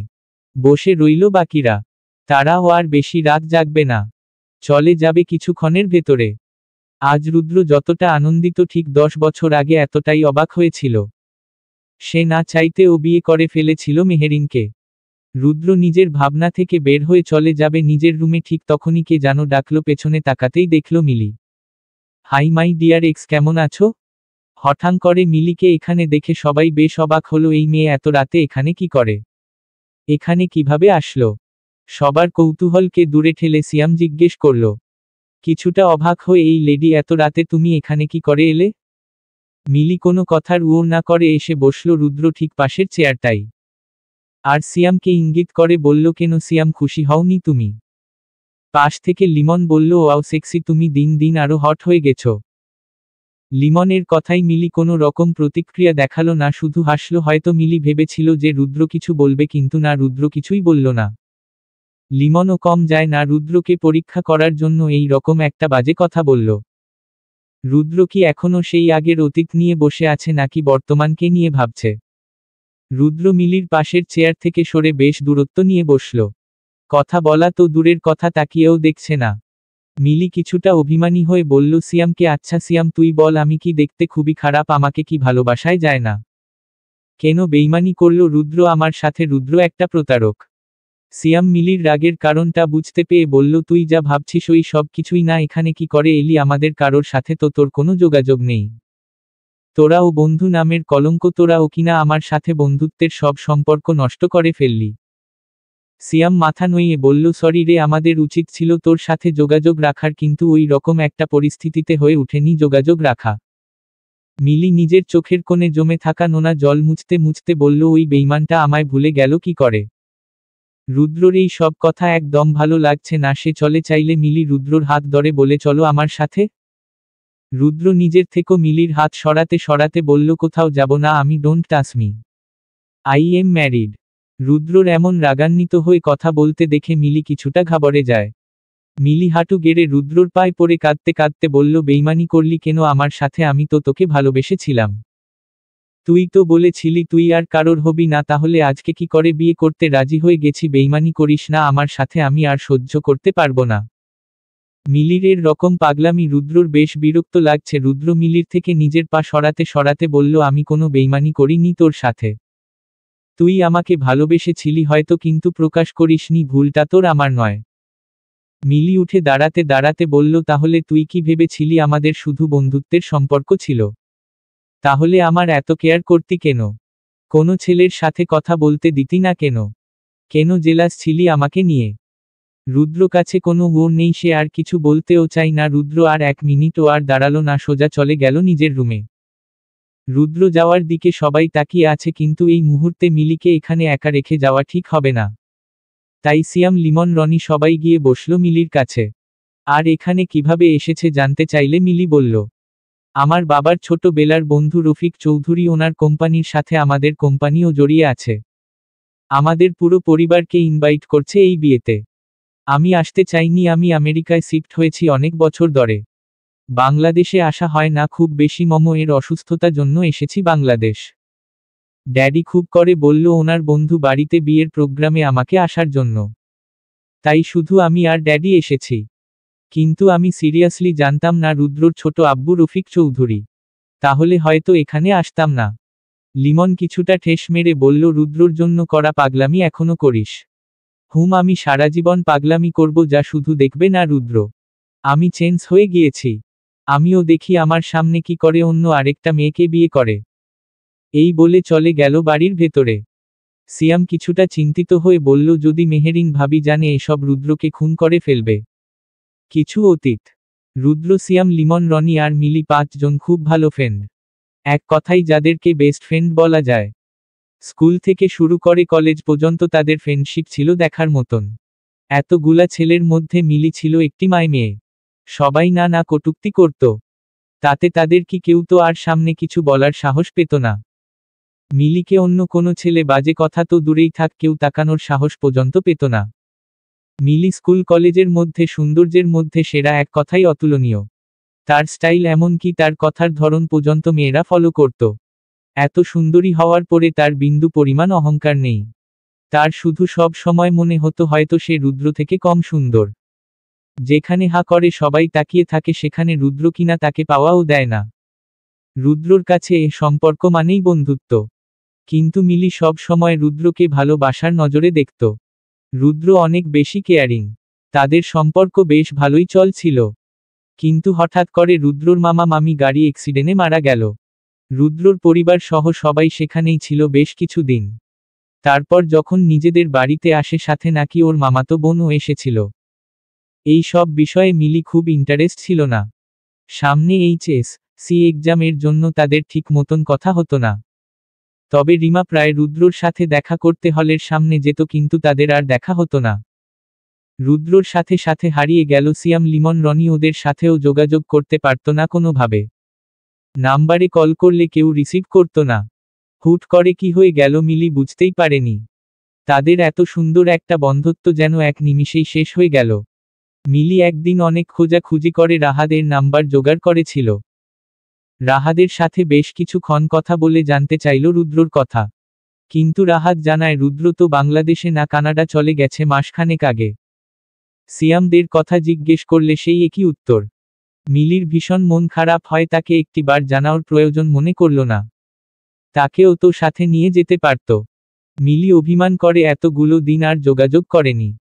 শুধু নীরবে খুব করে ভালোবেসে গেছে রুদ্রকে, কিন্তু আজ যখন জানতে পারল রুদ্র বিয়ে করছে 1 মিনিটে তার সমস্ত ভালোবাসা ব্যর্থ হয়ে গেল। এতদিন একটু একটু করে জমিয়ে রাখা ভালোবাসা আজ শেষ। সিয়াম, লিমন, রনি সবাই বসে আছে। মিলির পরিবর্তন চোখ আঙুল দিয়ে দেখিয়ে দিচ্ছে। তারা বন্ধু হিসাবে একদমই বেস্ট ছিল না। তারা মিলির সাথে কাজটা ঠিক করেনি। তবে ওই মুহূর্তে মিলিকে সবটা জানানো ঠিক হতো না। রুদ্র হঠাৎ করে বিয়ের জন্য বেশ চাপে ছিল। রুদ্রর মেন্টাল সাপোর্টের প্রয়োজন ছিল। তাছাড়া রুদ্র কখনো মিলিকে ফ্রেন্ড ছাড়া আর কিছুই ভাবেনি। তাছাড়া এই বিয়েতে মিলি যদি কোনো রকম ভুল কিছু করার প্রতিক্রিয়া দেখায় রুদ্র একদম ছাড়বে না ওকে। মেহেরিন ভাবির প্রতি রুদ্রর ভালোবাসা বেশ থেকে বেশ কঠিন। মিলির জন্য তাদের পার্সোনাল লাইফে কোনো প্রবলেম হোক তা রুদ্র একদম মেনে নিবে না। মিলিকে বুঝাই কি করে আগের রুদ্র আর এখনকার রুদ্রর এক আকাশ পরিমাণ পার্থক্য। চৌধুরী বাড়িতে বিয়ের আমেজে হৈ হৈ করছে সারা বাড়ি। সকাল সকাল সবাই ঘুম থেকে উঠে গেছে। বাড়ির সব মেয়েরা মেহেরিনের রুমে বসে বসে মেহেদি পড়ছে হাতে। মেহেরিন রুদ্রর রুমে গেছে ডাকতে। অনেক ইচ্ছা তার পাশে বসে রুদ্রও হাতে মেহেদি পড়বে। রুদ্র বেশ পড়ে ঘুমিয়েছে, গভীর ঘুমে আসন্ন। মেহেরিন বারবার ডাকছে রুদ্রকে। কিছুক্ষণ সময় পর রুদ্রর ঘুম ভাঙ্গে। মেহেরিন আবদার করে বলে, চলুন না একসাথে মেহেদি পড়ি। রুদ্র কি বলবে জানা নেই, সকালটাই কিনা শুরু হলো নিজের বউয়ের মিষ্টি মুখটা দেখে। কি অপরূপা লাগছে তাকে। রুদ্র ঘুম ঘুম জড়ানো কণ্ঠে বলে উঠল, পরীর মতন লাগছে বউ তোমাকে। মেহেরিনকে বেশ লজ্জা পেতে দেখে রুদ্র পাশ থেকে টেনে বুকের বাহু দূরে আঁকড়ে ধরে বলল, সব লজ্জা ভেঙে দিব, আজ রাতে রেডি থাকুন বউ যান। রুদ্র আরও কিছু বলতে যাবে, ঠিক সেই মুহূর্তে সিয়াম দরজায় কড়া নাড়ল। রুদ্র আর মেহেরিনকে এত কাছে দেখে সিয়াম আওড়াতে থাকলো, সরি সরি, ভুল করে এসে পড়েছি, কন্টিনিউ। যোগ বিয়োগ। রুদ্র গলা ঠাই করে কয়েকটা বকা দিয়ে নিল, শালা আমার পার্সোনাল মোমেন্টে আসতে হবে তোদের, তোরা শালা এত ডিস্টার্ব করলে আমি বাবাটা কবে হব। সিয়াম বিরক্তি নিয়ে বলল, আগে বিয়েটা কর, বাপটা পরে হোস। সিয়াম কথা শেষ করে চলে যেতে চাইলে মেহেরিন বলে, ভাইয়া শোনুন। হ্যাঁ আপু বলো। আপনি রুমে আসেন ভাইয়া, আমি যাচ্ছি। এই বলে এক ছুটে বের হয়ে গেল রুম থেকে। বেশ লজ্জা পেয়েছে মেহেরিন। রুদ্র কিছুটা ক্ষেপে গিয়ে বললে, এত সকালে আমার রুমে কি? বের হ আমার রুমে থেকে। সিয়াম বিছানায় গা এলিয়ে দিয়ে বলল, মাই ডিয়ার বন্ধু, তোমার পেয়ারি লাল ছাদে অপেক্ষা করছে। 10 মিনিটের মধ্যে না গেলে তোমাকে। রুদ্র চেতে উঠল। মানেটা গিলেই বুঝতে পারবি। তুই ভয় পেলে আমি ও সাথে আসি। আজকাল তোর পেয়ারি লালটা কিন্তু ছোট ছোট ড্রেসে আরো হটনেস 1000 গুণ বেড়ে গিয়েছে। লিমন রুমে ঢুকতে ঢুকতে বলল, সেই হট তাই না দোস্ত? রুদ্র কিছুটা বিছানায় গা এলিয়ে দিয়ে বলল, লিমন, তোর বিয়ে করা প্রয়োজন? কতদিনই বা আর রাস্তার ময়লা আবর্জনা দেখে জীবন পার করবি? লিমন কিছুটা অসহায় হয়ে বলল, এতদিনে একটা মনের মতন কথা বলেছিস। আসলে তুই আমার বেস্ট ফ্রেন্ড, জানের দিগার দোস্ত।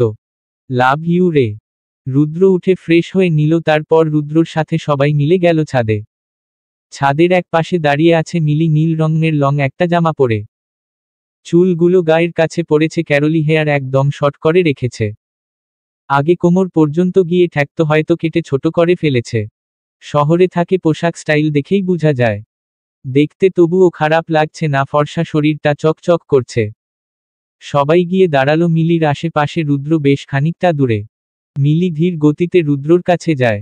ভীষণ অসহায় নায় প্রশ্ন করল মিলি, আমাদের মধ্যে কি তাহলে শুধুই বন্ধুত্ব ছিল, এর বেশি কিছু নয়? রুদ্র নিজের চোয়াল শক্ত করে বলল, না, অন্য কোনো কিছুই নয়, শুধুই বন্ধুত্ব। এই ওরের জন্য অপেক্ষা করেছিল মিলি। সে জানত রুদ্র ঠিক এটাই বলবে। মিলি না চাইতেও অনেকটা আবেগপ্রবল হয়ে জড়িয়ে ধরল রুদ্রকে। রুদ্র হাত দিয়ে ছাড়ানোর চেষ্টা করার আগেই মিলি ছেড়ে দিল। I am sorry. Please forget our relationship. Focus on your life. Goodbye and see you. Siam, Rony, Limon চুপ করে দর্শকদের মতন সবটা দেখল। সিয়াম পেছনে থেকে ডাকলে মিলি ফের ঘুরে তাকাই। আর অসহায় সুরে বলল, সরি রে, তোদের জীবনে ভালো বন্ধু হয়ে আসতে পারে নি, তবে পরের জীবনে খুব ভালো বন্ধু হয়ে আসব। আর দেখা হবে কিনা জানি না, তবে ভালো থাকিস তোরা। এই বলে মিলি নিচে চলে গেল। তারপর তার বাবা সহ সবাই চলে যায় চৌধুরী বাড়িতে থেকে। হুট করে তাদের চলে যাওয়ার কারণটা কেউ বুঝতে পারল না। রুদ্র ছাদের কোণে দাঁড়িয়ে আছে। মিলি নিচে গাড়িতে ওঠার সময় রুদ্রকে ভালো করে আরেক পলক দেখে নেয়। তারপর চলে যায় সারা জীবনের জন্য। রুদ্রর কাছে গিয়ে সবাই দাঁড়ালো আর লিমন মিহি সুরে বলল, সময়ের ব্যবধানে সব কিছুর পরিবর্তন হয়। যত্ন না করলে লোহাতেও মরিচা ধরে, আর এ তো সামান্য একটা সম্পর্ক। চৌধুরী বাড়িতে আত্মীয় স্বজনরা মিলে একাকার। দুপুর ঘড়িয়ে বিকেল হতে চলল। রুদ্রর রুমে সবাই বসে আড্ডা দিচ্ছে। সকালে তাদের মন খারাপ থাকলেও এখন মেজাজ ফুরফুরে লাগছে। জীবনে একটা বিয়ে বলে কথা মুড অফ করে থাকলে লোকে ভাববে হয়তো জোর করে তাদেরকে বিয়ে দেয়া হচ্ছে। পার্লার থেকে লোক এসেছে বিকেলে। মেহেরিন, রিমা, শিমু তাদের 3 জনকে 3টা মেকআপ আর্টিস্ট সাজাতে বসেছে। সবাইকে রকমভাবে সাজানো হয়েছে। সবাইকে লাল টুকটুকে লেহেঙ্গা পরানো হয়েছে। পায়ে থেকে শুরু করে মাথা পর্যন্ত স্বর্ণের জুয়েলারি। চৌধুরী বাড়ির বিয়ে বলে কথা। সবাইকে দেখতে এত সুন্দর লাগছে, চোখ ফেরানো যাচ্ছে না। মেহেরিনকে সব কিছু এগিয়ে দিচ্ছে সিনহা, পাশে লামিয়া, জেবা, মুনিয়া সবাই আছে। ওরাও বেশ সুন্দর করে সেজে এসেছে। অন্যদিকে নতুন বরদের মতন করে শেরওয়ানি পরে নিয়েছে আরিফ, রুদ্র, রাহাত। মৃদুল উপরে এসেছে তাদেরকে ডাকতে। রুদ্র সিয়ামের কাছে গিয়ে জিজ্ঞেস করল, সব ঠিক মতন করে রাখিস, নয়তো খবর আছে তোর। এই বলে রুদ্র নিচে চলে আসে স্টেজে। সবাই খাওয়া দাওয়া শেষ করে বসে আছে। কাজী সাহেব বেশ নার্ভাস। সে কখনো একসাথে এক বাড়িতে 3টা বিয়ে পড়ায়নি, আজকেই প্রথম। অতিরিক্ত টেনশনে কপাল বেয়ে হালকা ঘাম ঝরছে। অতিরিক্ত টেনশনে যদি বিয়েতে কোনো সমস্যা হয়, চৌধুরী বাড়ির লোকেরা সারা জীবনের ঘটকালি বের করে দিবে। তাই কনফিউশনকে দূরে ঠেলে দিয়ে ফোকাস করল বিয়েতে। ঠিকভাবে পড়াতে পারলে পুরস্কার নিশ্চিত। রুদ্রর এক পাশে আরিফ, আরেক পাশে রাহাত। রাহাত ফিসফিস করে রুদ্রর কানের কাছে গিয়ে বলল, ভাইয়া, ওই দেখো তোমার পরী আসছে। রাহাদের কথাই রুদ্র উপরের দিকে তাকিয়ে দেখল তার পরীর মতন বউকে আজকে সত্যি আরো বেশি সুন্দর লাগছে। রুদ্র পলকটাও ফেলছে না, এত বেশি অবাক হয়ে তাকিয়ে আছে। রুদ্র বাম পাশে এনে বসিয়ে দেয়া হলো মেহেরিনকে। ঠিক তার পর রিমা আর শিমুকে একে অপরের পাশে বসিয়ে দেয়া হলো।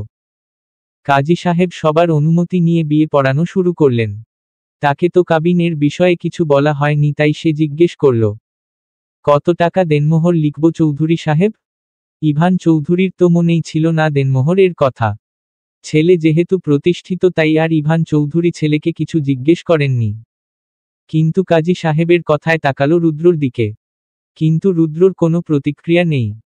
ইভান চৌধুরী যেই জিজ্ঞেস করবে কত টাকা দেনমোহর দিবে কিছু বলছো না কেন, তার আগেই পাশে বসে থাকা লিমন না চাইতে বলে ফেলল, কাজী সাহেব আপনি দেনমোহর নিয়ে পড়ে আছেন যেখানে কানাডা বউয়ের জন্য 4 কোটি টাকা দিয়ে মেহেরিকা ড্রিম হাউস বানিয়ে রেখেছে।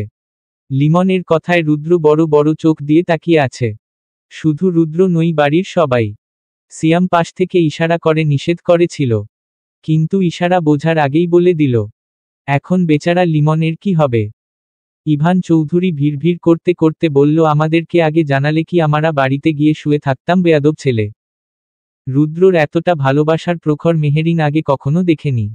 কিন্তু যত দিন যাচ্ছে তত বেশি তার প্রতি যত্ন ভালোবাসা ফিল করতে পারছে। রুদ্রর প্রতি ভালোবাসা 1000 গুণ বেড়ে যাচ্ছে। মেহেরিন তাকিয়ে আছে রুদ্রর দিকে। তার জীবনে এই মানুষটাকে পেলেই পরিপূর্ণ। রুদ্র কাজী সাহেবকে বললেন, আপনি লিখেন 1 কোটি টাকা দেনমোহর। আরও লিখবেন, মেহেরিন যদি কখনো আমাকে ছেড়ে দিতে বা আমার কাছে বিচ্ছেদ চাই তাহলে যেন আমাকেই পাই, দেনমোহর এর জায়গায় আমার নামটা বড় করে লিখেন। রুদ্রর এমন ভালোবাসা দেখে সবাই হতো বিম্বত্ত হয়ে তাকিয়ে আছে। হয়তো সব পুরুষের উচিত নিজের বউকে যত্ন সহকারও ভালোবাসা। জীবনের শেষ নিঃশ্বাস পর্যন্ত থেকে যায় এই নারীটা। কাজী সাহেব এক এক করে রাহাত ও আরিফের বিয়ে পড়িয়ে নিলেন। বিয়ের সমস্ত কাজ শেষ করে মনি আর সিনহা লামিয়া জেবা মুনিয়া 3 বউকে রুমে নিয়ে যায়। সবাইকে রুমে বসিয়ে বাইরে থেকে রুমে বড় তালা ঝুলিয়ে দেয়। আর ভাবিদেরকে বলো আসে, প্লিজ ডোন্ট মাইন্ড ভাবি। সবাই মিলে বসে আছে এখন রুদ্রর দরজার সামনে, রুমে বড় একটা তালা ঝুলিয়ে। রুদ্র আর সিয়াম উপরে আসছিল, রাহাত আর আরিফ নিজেদের রুমের সামনে তালা দেখে উপরে এসেছে রুদ্রর রুমেও তালা কিনা জানতে, কিন্তু এসে দেখে সব মিলে বসে আছে রুদ্রর রুমের সামনে। সবাই বসে আছে দেখে সিয়াম গিয়ে বসল সিনহার পাশে। যে করে হোক আজকে রুদ্রকে জব্দ করতে হবে এদের পাশে থেকে। সিয়ামের ওইখানে বসতে দেখে রাহাত বলল, দেখছো ভাইয়া কেমন পাল্টি খাই। কেথায় আজকে সাহায্য করবে তা না করে বউয়ের পাশে গিয়ে বসল। মনি কিছুটা বিরক্তি নিয়ে বলল, আপু গিরগিটি গন্ধ পাচ্ছি। তুমি পাচ্ছ না? মনিয়ের এমন কথায় সবাই 32 পার্টি বের করে হেসে ফেলল। সিয়াম সিনহার পাশে থেকে উঠে ভিড় করতে করতে বলল, আমার বউটা ঠিকই আছে, সালিটাই সমস্যা, পরের বার বিয়ে করলে সালি ছাড়া করব। রাহাত কিছুটা অভিমানী হয়ে বলল, সিনহা বোন আমার, আমাকে রুমে যেতে দে। আরিফ ভাই তো একবার বাসর করছে, এটা দ্বিতীয়বার। আর রুদ্র ভাইয়ের 10 বছরের পুরনো বউ, আমি বেচারা একদম নতুন, আমাকে যেতে দে। রাহাদের এমন আকুতি মিনতি দেখে লিমন কিছুটা হেসে বলল, মুনিয়াকে চলেন না বেআইন, আমরা ঝামেলা ছাড়াই বাসরটা সেরে ফেলি বাথরুমে গিয়ে, একদম ঝামেলা মুক্ত।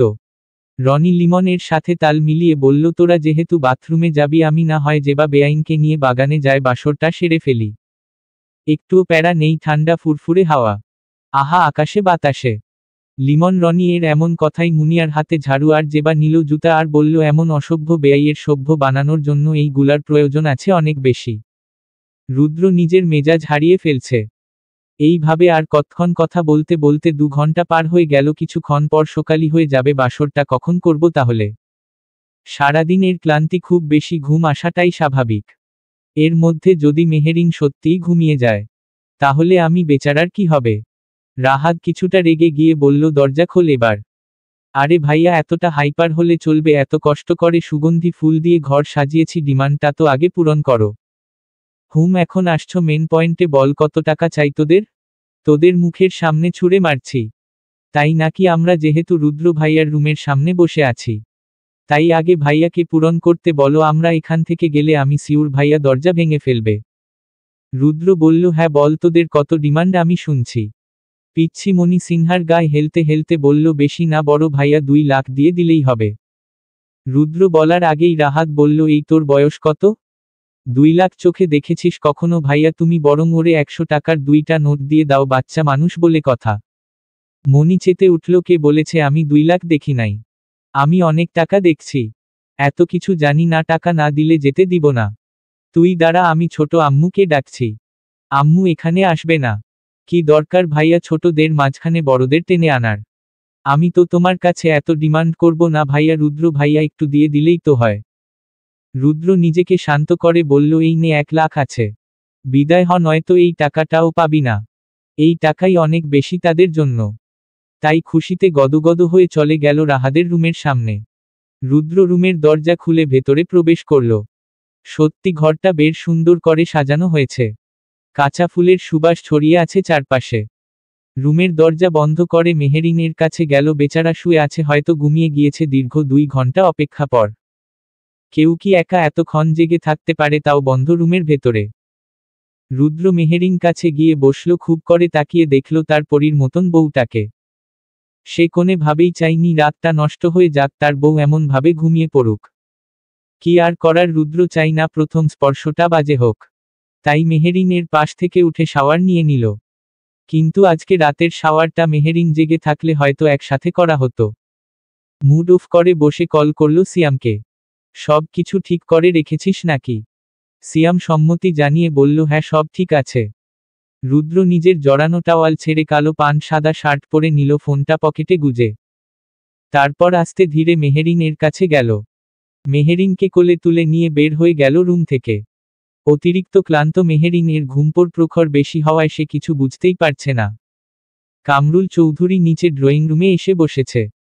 সকাল 4টার উপরে ফজরের আজান পড়বে বলে উনি অজু করতে এসেছেন, নামাজ পড়বে। অজু শেষ করে রুমে যেতে চাইলে তখন দেখে রুদ্র মেহেরিনকে কোলে করে নিচে নিয়ে আসছে। তার বেশ কৌতূহল হলো। বাসর রাত শেষই হলো না, বউ নিয়ে কোথায় যায় এত রাতে? রুদ্র কামরুল চৌধুরীকে পাওয়া না দিয়ে বের হয়ে যেতে চাইলে, এই দাদাভাই, আমার নাতি বউকে নিয়ে কোথায় যাচ্ছিস এত রাতে? বাসর করতে যাচ্ছি দাদাভাই। তুমি যাবে? দাদিমাকে ডাকবো। বাসর তো রুমে করে মানুষ, তুমি কি জঙ্গলে যাচ্ছ এত রাতে? রুদ্র কিছুটা বিরক্ত হয়ে বলল, কেন দাদাভাই, তুমি কি দাদিমার সাথে জঙ্গলে গিয়ে বাসর করতে? কামরুল চৌধুরী আমতা আমতা করে বলল, না মা। মানে মানে না করে দরজাটা খোলো দাদাভাই। কামরুল চৌধুরী গিয়ে দরজাটা খুলে দিল। বাইরে এক বিশাল বড় হেলিকপ্টার দাঁড়িয়ে আছে।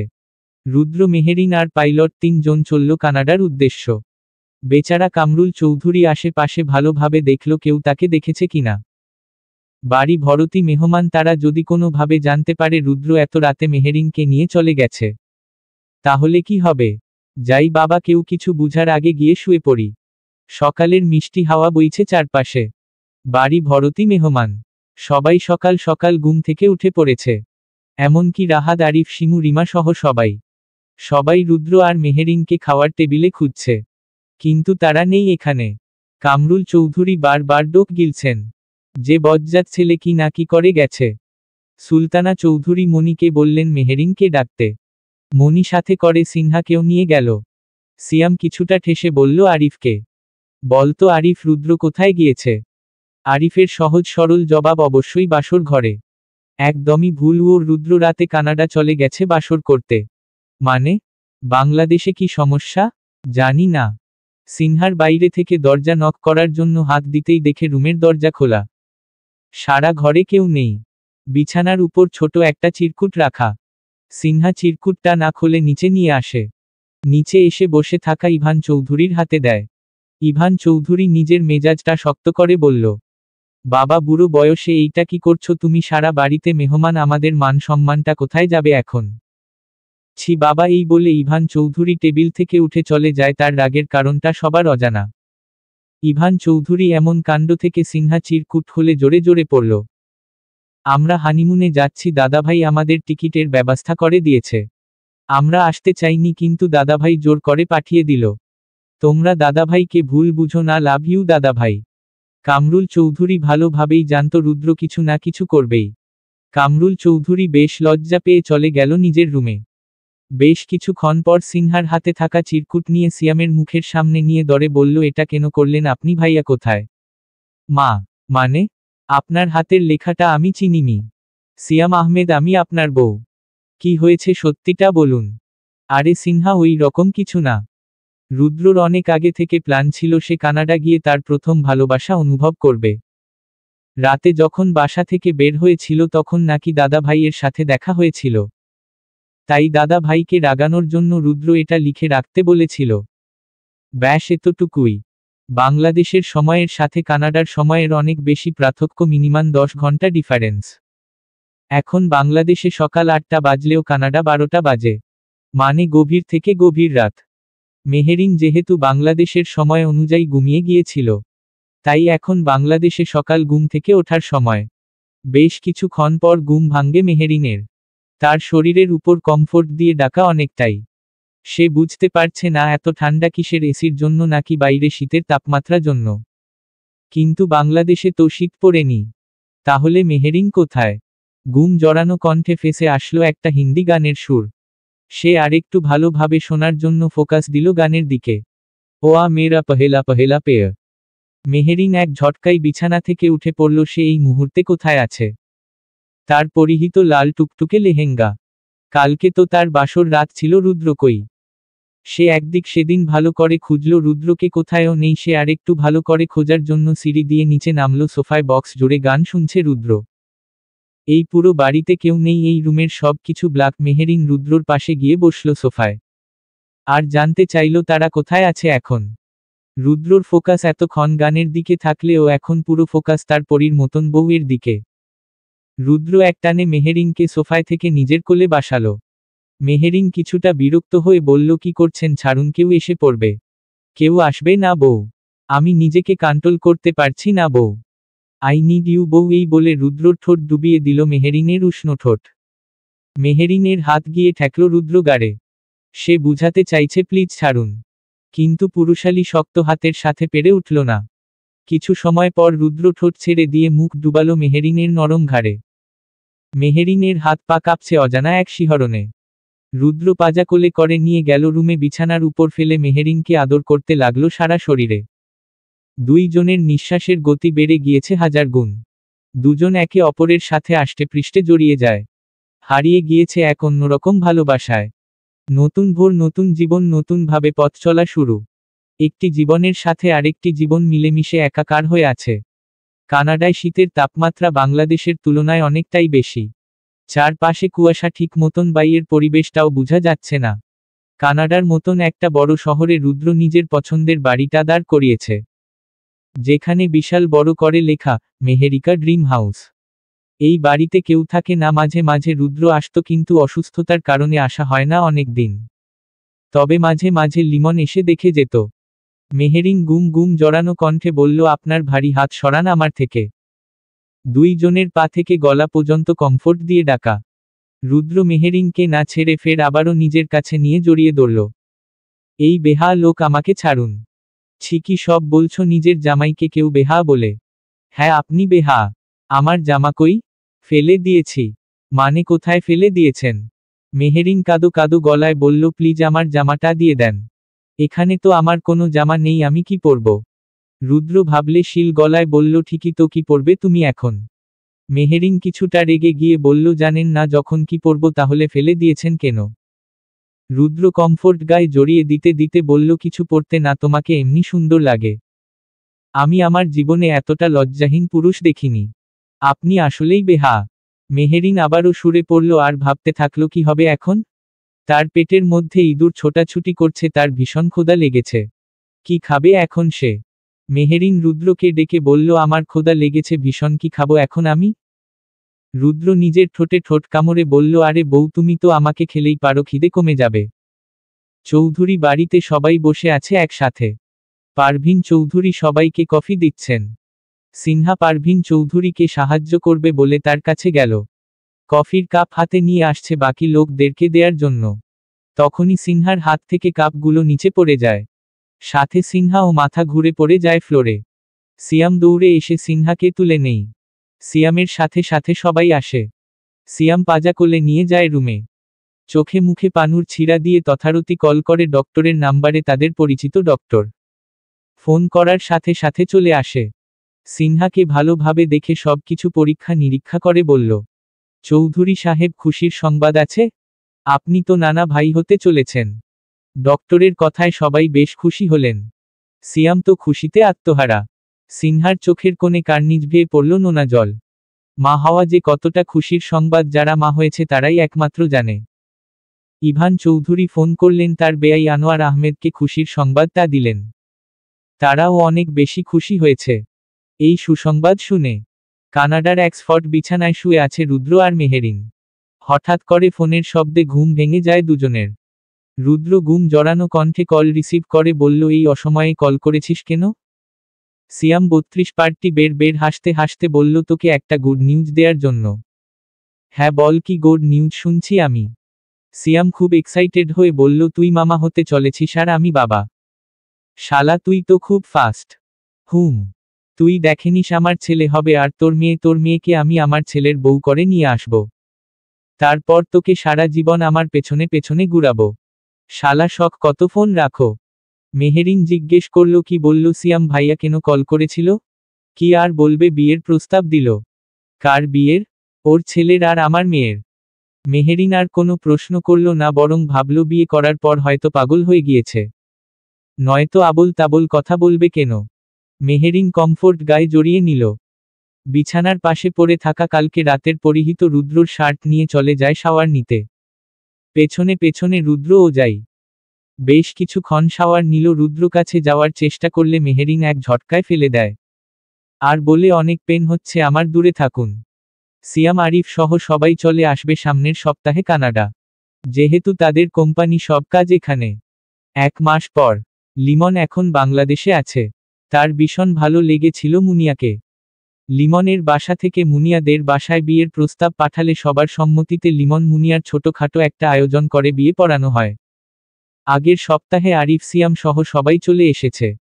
কানাডা রুদ্রর বাড়িতে শিফট হয়েছে। রুদ্রর এক বিশাল বাড়ি। সিয়াম আরিফ অন্য কোথাও থাকতে চেয়েছিল, কিন্তু মেহেরিন মানতেই রাজি না। সিনহা প্রেগন্যান্ট, তাই এই সময়ে ওর পাশে সবাই থাকতে চাই।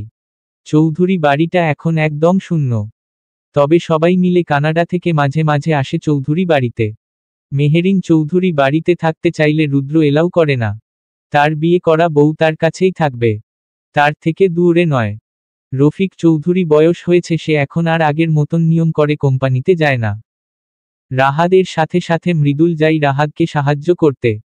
শিমু আর 4-5টা মেয়েদের মতো করে সংসার সামলানো শিখে গেছে। বাড়ির সব কাজ সে একা করতেই ভালোবাসে। রুদ্র আরিফ সিয়াম অফিসে সব কাজ শেষ করে বাড়িতে ফিরেছে 10টায়। সিনহা বসে বসে আচার খাচ্ছে। রিমা সোফায় গা এলিয়ে দিয়ে টিভি দেখছে। রুদ্র চোখ এদিক সেদিকে ঘুরিয়ে মেহেরিনকে খুঁজল, কিন্তু সে নিচে কোথাও নেই। তাই রুদ্র নিচে 1 মিনিটও লেট না করে উপরে বউয়ের কাছে চলে আসলো। মেহেরিন গাল ফুলিয়ে জানালার এক পাশে দাঁড়িয়ে আছে। রুদ্র কাছে গিয়ে মেহেরিনকে ধরলে চাইলে। মেহেরিন রেগে বলে, একদম ছুবেন না আমাকে। মেহেরিনের রাগের কারণটা রুদ্রর অজানা। হঠাৎ কি এমন হলো যে ছুতে পর্যন্ত নিষেধ করছে। রুদ্র ভাবলেশীন হয়ে চলে গেল পাশে থেকে শাওয়ার নিতে। শাওয়ার শেষে টাওয়াল পেঁচিয়ে বাইয়ে আসে। এসে দেখে সেই আগের জায়গায় দাঁড়িয়ে আছে। এবার আর কোনো প্রশ্ন না করে সোজা কোলে তুলে নিয়ে বিছানায় বসালো। মেহেরিনের চোখের দিকে তাকিয়ে বলল, কি করেছি আমি, রেগে আছো কেন? কোনো ও না দিয়ে ফ্যান ফ্যান করে কাঁদতে লাগলো। কি হলো, কান্না কাটছো কেন, বলবা তো কি করেছি আমি। মেহেরিন ফোপাতে ফোপাতে বলল, আমি ও সিনহার মতন আচার খেতে চাই, বমি করতে চাই, আপনার উপর মাথা ঘুরিয়ে নিচে পড়ে যেতে চাই। প্লিজ হেল্প করুন আমাকে এই কাজে।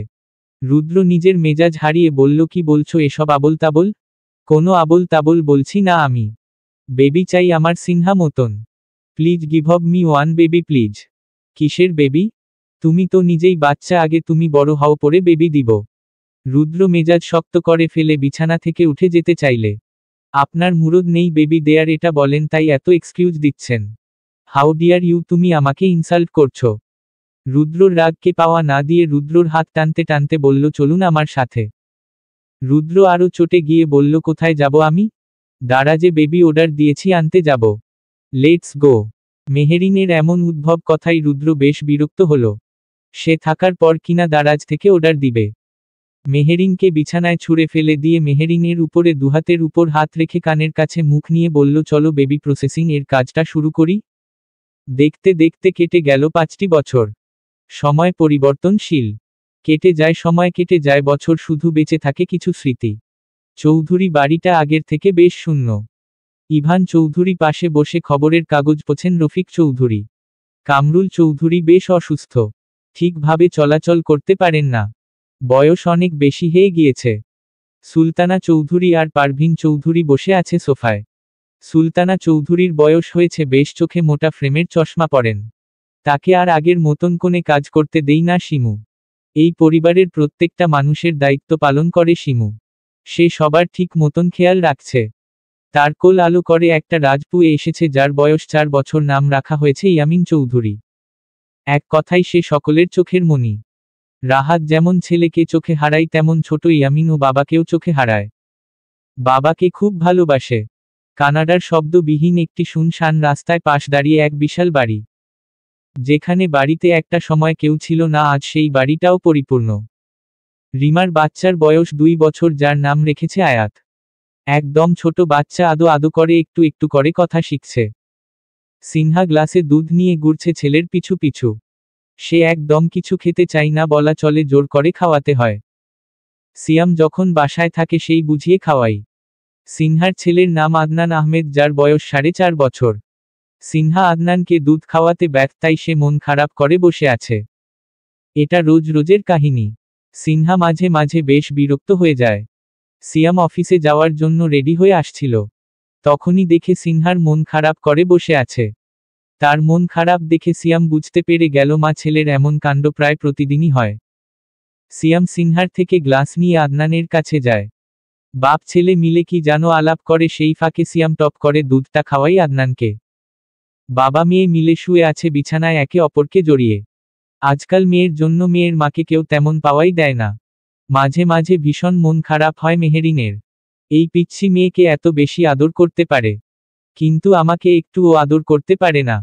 বাজে লোক একটা। রুদ্র মেহেরিনের মাঝখানে শুয়ে আছে তাদের আদরের একমাত্র প্রিন্সেস রোদেলা চৌধুরী মৌ, যার বয়স মাত্র 3 বছর। মৌ প্রতিদিন ঘুম থেকে বাবার আগে ওঠে। তারপর বাবাকে ঘুম থেকে তুলে, আজকেও তার ব্যতিক্রম নয়। মৌ রুদ্রর কপালে চুমু খাচ্ছে, বুকে যাচ্ছে। আবার ডাকছ, পাপা উঠো, পাপা ওঠো না। মৌয়ের বাবাকে ডাকতে দেখে মেহেরিন এসে বসে মৌয়ের পাশে। কি হয়েছে মাম্মাম, পাপাকে ডাকছ কেন? মৌ মায়ের কোলে গিয়ে বসে। মাম্মাম, আমি দাদুভাই এর কাছে যাব। পাপাকে বলো আমাকে নিয়ে যেতে। মৌ খুবই ছোট, বেশ কিউট, গায়ের রং বিদেশিদের মতন দোবদোবে সাদা। কেউ বলতে পারবে না এই মেয়েটা বাংলাদেশি। তার গায়ের রঙের মতো দুধে আলতা রূপ। দেখতে মেহেরিন আর রুদ্র মিক্স ভার্সন। এত আলাপে রুদ্র ঘুম থেকে উঠে যায়। তার বেশ ভালো লাগে। এই দিনটা তার জন্য পরিপূর্ণ। মানুষ হয়তো জীবনে এর থেকে বেশি কিছু চাই না। মেয়েকে ডেকে কাছে আনলো রুদ্র। কি হয়েছে মাই ডিয়ার প্রিন্সেস? মাম্মাম বকা দিয়েছে। পাশ থেকে মেহেরিন ভীষণ বিরক্ত হয়। সে কিছুই করল না, তাও কিনা তার দোষ। মেহেরিন বিছানার পাশ থেকে উঠে যেতে চাইলে রুদ্র হাত টেনে ধরে বলে, যেও না প্লিজ। রুদ্র মেহেরিনের মন খারাপটা খুব করে বুঝে ফেলল। তাই মেহেরিন আর না গিয়ে বরং রুদ্র আর মৌয়ের পাশে গিয়ে বসল। পাপা, আমি দাদু ভাইয়ের কাছে যাব। মেয়ের এমন আবদারে বাবা কখনোই না করবে না। মেয়েরা স্পেশালি বাবার কাছে বেশি প্রিয় হয়। এই ছোট মৌ এখন রুদ্রর ভালো থাকার কারণ। মেয়ের জন্য যে মেহেরিনকে ভালোবাসে না এই রকমটা নয়। মেহেরিন তো তার অর্ধাঙ্গিনী, তার ভালোবাসা, তার ভালো থাকা মানুষ। পৃথিবীর সব কিছু শেষ হয়ে গেলেও এই ভালোবাসাটা যেন কখনো শেষ না হয়। এই দুইটা মানুষ হারিয়ে গেলে যে রুদ্র একদম নিঃস্ব হয়ে যাবে। রুদ্র কল করে আরিফকে, বলে সবার টিকিটের ব্যবস্থা করতে। সবাই একসাথে বাংলাদেশ যাবে। আরিফ সম্মতি জানিয়ে কল কেটে দেয়। মেহেরিন তার শাশুড়ি সুলতানা চৌধুরীকে কল করে জানিয়ে দেয় যে তারা আজকে বাংলাদেশ ব্যাক করছে। সুলতানা চৌধুরী বেশ খুশি হয়ে যায়। সাবধানে আসতে বলে কল কেটে সুলতানা চৌধুরী সবাইকে জানায় আজকে তাদের বাড়ির মানুষ বাড়িতে ফিরছে। সকাল সকাল সবাই ফ্রেশ হয়ে নিচে এসেছে। খাবার টেবিলে সবাইকে হাতে হাতে খাবার পৌঁছে দিচ্ছে মেহেরিন। এখানে রান্না থেকে শুরু করে ঘর পরিষ্কার তার করার জন্য এক্সট্রা সার্ভেন্ট রয়েছে। আদনান খাওয়া বাদ দিয়ে মৌকে দেখছে আর তার পাপা সিয়াম আহমেদকে বলছে, ড্যাডি, মৌ কি আমার থেকে দেখতে বেশি সুন্দর? আদনানের এমন কথাই সবার নজর গিয়ে পড়ে তার দিকে। সে তো এই রকম অদ্ভুত প্রশ্ন করে না, তাহলে আজ কি এমন হলো? সিয়াম কিছুটা বিরক্ত হয়ে ছেলেকে জিজ্ঞেস করল, এটা কেমন কথা আদনান? আগে বলো ড্যাডি। না আব্বু, তোমরা দুইজন সুন্দর। মেহেরিন ভালোবাসা নিয়ে বলল আদনানকে। সিয়ামের কথা শেষ হওয়ার সাথে সাথে আদনান ফের প্রশ্ন করে, তাহলে আমি বড় হয়ে মৌকে বিয়ে করব? আমরা দুইজনই সুন্দর ম্যাচিং ম্যাচিং। সিয়ামের এমন কথাই সিনহা রেগে গিয়ে বলে, কি হচ্ছে আদনান, উল্টা পাল্টা কথা বলছো কেন? ছোট মৌ বিয়ের মানে তো কিছু বুঝে না। সে তার পাপা রুদ্রকে জিজ্ঞেস করে, পাপা বিয়ে কি? রুদ্র বেশ কিছুটা সংকোচ বোধ করল, এই মেয়েকে বিয়ে কি এটা কি করে বুঝাবে। তাই মৌকে মানানোর মতন করে বলল, বউ মানে বেস্ট ফ্রেন্ড মাম্মাম। মৌ রুদ্র পাশে থেকে উঠে আদনানের হাত ধরে চেয়ার টেনে নিচে নামালো আর বলল, আমিও তোমাকে বিয়ে করব আদনান ভাইয়া। তুমি তো আমার বেস্ট ফ্রেন্ড, তুমি আমার ভাইয়া বন্ধু, তাই না পাপা? সিয়াম আজকের দিনের আশাতেই ছিল এতদিন। আজকে তার জীবন সার্থক। সিয়াম চোখ দিয়ে রুদ্রকে ইশারা করে পিটপিট করে বলল, দেখ কেমন লাগে। জীবনে এই প্রথমবার রুদ্রকে জব্দ করতে পেরেছে, তাই বলে সে কি খুশি সিয়াম। রুদ্র কি বলবে বুঝতে পারছে না। সে যে তার মেয়েকে বড্ড বেশি ভালোবাসে, তার সব চাওয়া পাওয়া সে কখনোই অপূর্ণ রাখবে না। রুদ্র নিজের গলার সুর নত করে বলল, সিয়ামকে এত এক্সাইটেড হওয়ার মতন কিছু হয়নি, কেবল বয়স 3 হয়েছে, 18 নয়। সিয়ামের ফুরফুরে মুখটা নিমিষেই ফ্যাকাশে হয়ে গেল। সিয়াম মনে মনে আওড়াতে থাকল, রুদ্র তো ঠিকই বলছে, এখন এত বাড়াবাড়ি করা যাবে না, পরে যদি 9-6 না হয়। স্যার, আমাদের সকলের টিকিটের ব্যবস্থা হয়ে গেছে, 2 ঘন্টা পর ফ্লাইট। রুদ্র সবাইকে নিজেদের সব কিছু গুজিয়ে নিতে বলল আর হেঁটে গেল নিজের রাজকন্যার কাছে। মৌকে কোলে তুলে নিয়ে গেল রুমে। পাপা, আমরা কখন যাব বলো না দাদা বাড়িতে? কিছুক্ষণ পরই চলে যাব মাম্মাম। রুদ্র সিঁড়ি দিয়ে উপরে উঠতে উঠতে মেহেরিনকে ডাকল, রুমে আসো কুইক। মেহেরিন রুদ্রর ডাকের সাথে সাথে হাতের কাজটা ফেলেই চলে আসে রুমে। 1 মিনিট তো দূরে থাক, 1 সেকেন্ড দেরি হওয়াও রুদ্রর পছন্দ না। রুদ্র নিজের কোলে থেকে মেহেরিনের কোলে দিয়ে বলল, আমার মেয়েকে সুন্দর করে রেডি করে দাও। ছোট্ট মৌ বলে তার মাম্মামকে, আমাকে প্রিন্সেসের মতন করে সাজিয়ে দাও মাম্মাম। মেয়ের এই রকম ছোট ছোট আদো কথা বেশ ভালো লাগে রুদ্রর। রুদ্র মেহেরিনকে উদ্দেশ্য করে বলল, আমাকে মেয়েকে প্রিন্সেসের মতন করে সাজাও, আর তুমি রানী মতন করে সাজো। মেহেরিন সম্মতি জানিয়ে বলে, ঠিক আছে। রুদ্র শাওয়ার নিতে গিয়েছে, মেহেরিন মৌকে রেডি করে দিচ্ছে। ঠিক তখনই অচেনা 1 নাম্বার থেকে একটা মেসেজ আসে। মৌ ভেবেছিল হয়তো তার পাপা কেউ কল করেছে, তাই এক ছুটে যায় ফোনের কাছে। মৌ নিজের হাতে থেকে ফোনটা মেহেরিনকে দিয়ে বলে, কল করেছে মাম্মাম। কল করার কথা শুনে মেহেরিন মৌ থেকে ফোন হাতে নেয়, ফোনের লক দিয়ে ফোনটা অন করে, তারপর দেখতে পাই, স্যার, অসময়ে আপনাকে বিরক্ত করার জন্য আমি দুঃখিত। আপনার সেও অবস্থা বেসামাল, মনে হচ্ছে না ঘন্টাখানেক বাঁচবে। শেষবার আপনার সাথে কথা বলতে চাই, যদি সময় করে একটু কল দেন। এই রকম মেসেজ দেখে মেহেরিন কিছুটা ভয় পেয়ে যায়। কে রুদ্রর সেও? মেহেরিন তো কিছু জানে না কি লুকিয়েছে তার থেকে। রুদ্র শাওয়ার শেষ করে টাওয়াল পেঁচিয়ে রুমে প্রবেশ করল। মেহেরিনের হাতে রুদ্রর ফোন দেখে জিজ্ঞেস করল, কেউ কল করেছিল? মেহেরিন চুপ করে দাঁড়িয়ে আছে। ছোট্ট মৌ বাবার কাছে গিয়ে হাত ধরে বলল, পাপা কল করেছিল। মেয়েকে কোলে তুলে নিয়ে মেহেরিনের কাছে গিয়ে জিজ্ঞেস করল, কি হয়েছে, কে কল করেছিল? মেহেরিন ফোনের লক খুলে তার ফোনে আসা মেসেজ রুদ্রর মুখ বরাবর ধরে জিজ্ঞেস করে, কে এটা? রুদ্র মেহেরিনকে বলে, তুমি শান্ত হও। মৌ পাশে থাকার কারণে সে চায় না তার ছোট মৌ তাকে কোনোভাবে ভুল বুঝে। মেহেরিন কোনো কথা না বলে রুদ্রর থেকে বেশ দূরে চলে গেল। রুদ্র মৌকে কোলে নিয়ে আছে। সে এই মুহূর্তে মেহেরিনকে মানানোর চেষ্টা না করে নিজেকে প্রস্তুত করল চৌধুরী বাড়িতে যাওয়ার জন্য। প্রায় ঘন্টা খানেক পার হয়ে গেল এইভাবে। মেহেরিন সেই আগের জায়গায় বসে আছে, আর এদিকে বাপ মেয়ে মিলে আলাপ করছে।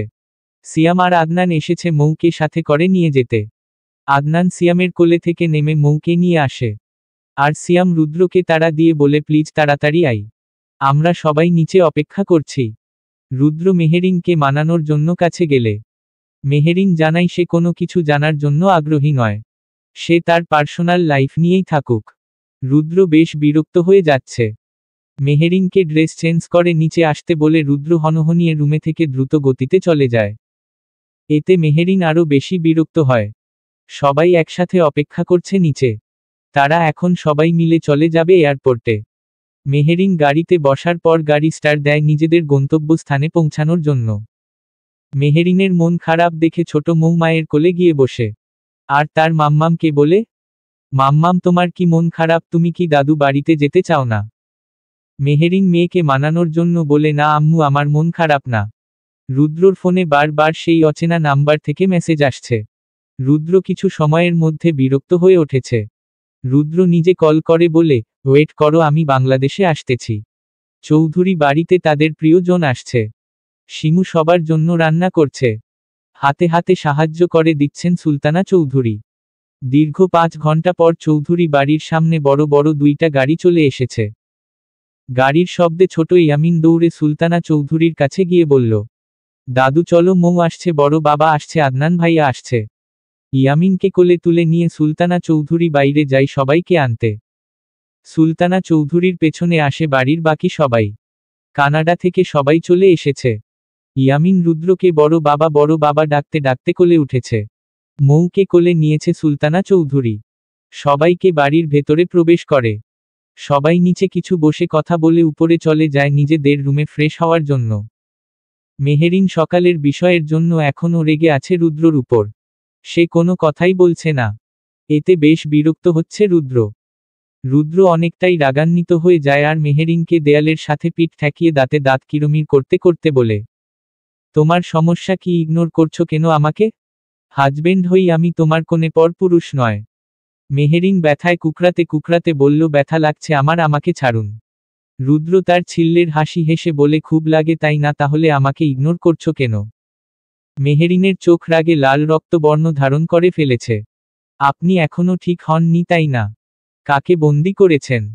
রুদ্র মেহেরিনকে ছেড়ে দিয়ে বলল, রাতে আমার সাথে গেলেই জানতে পারবে। আমি যাব না কোথাও আপনার সাথে।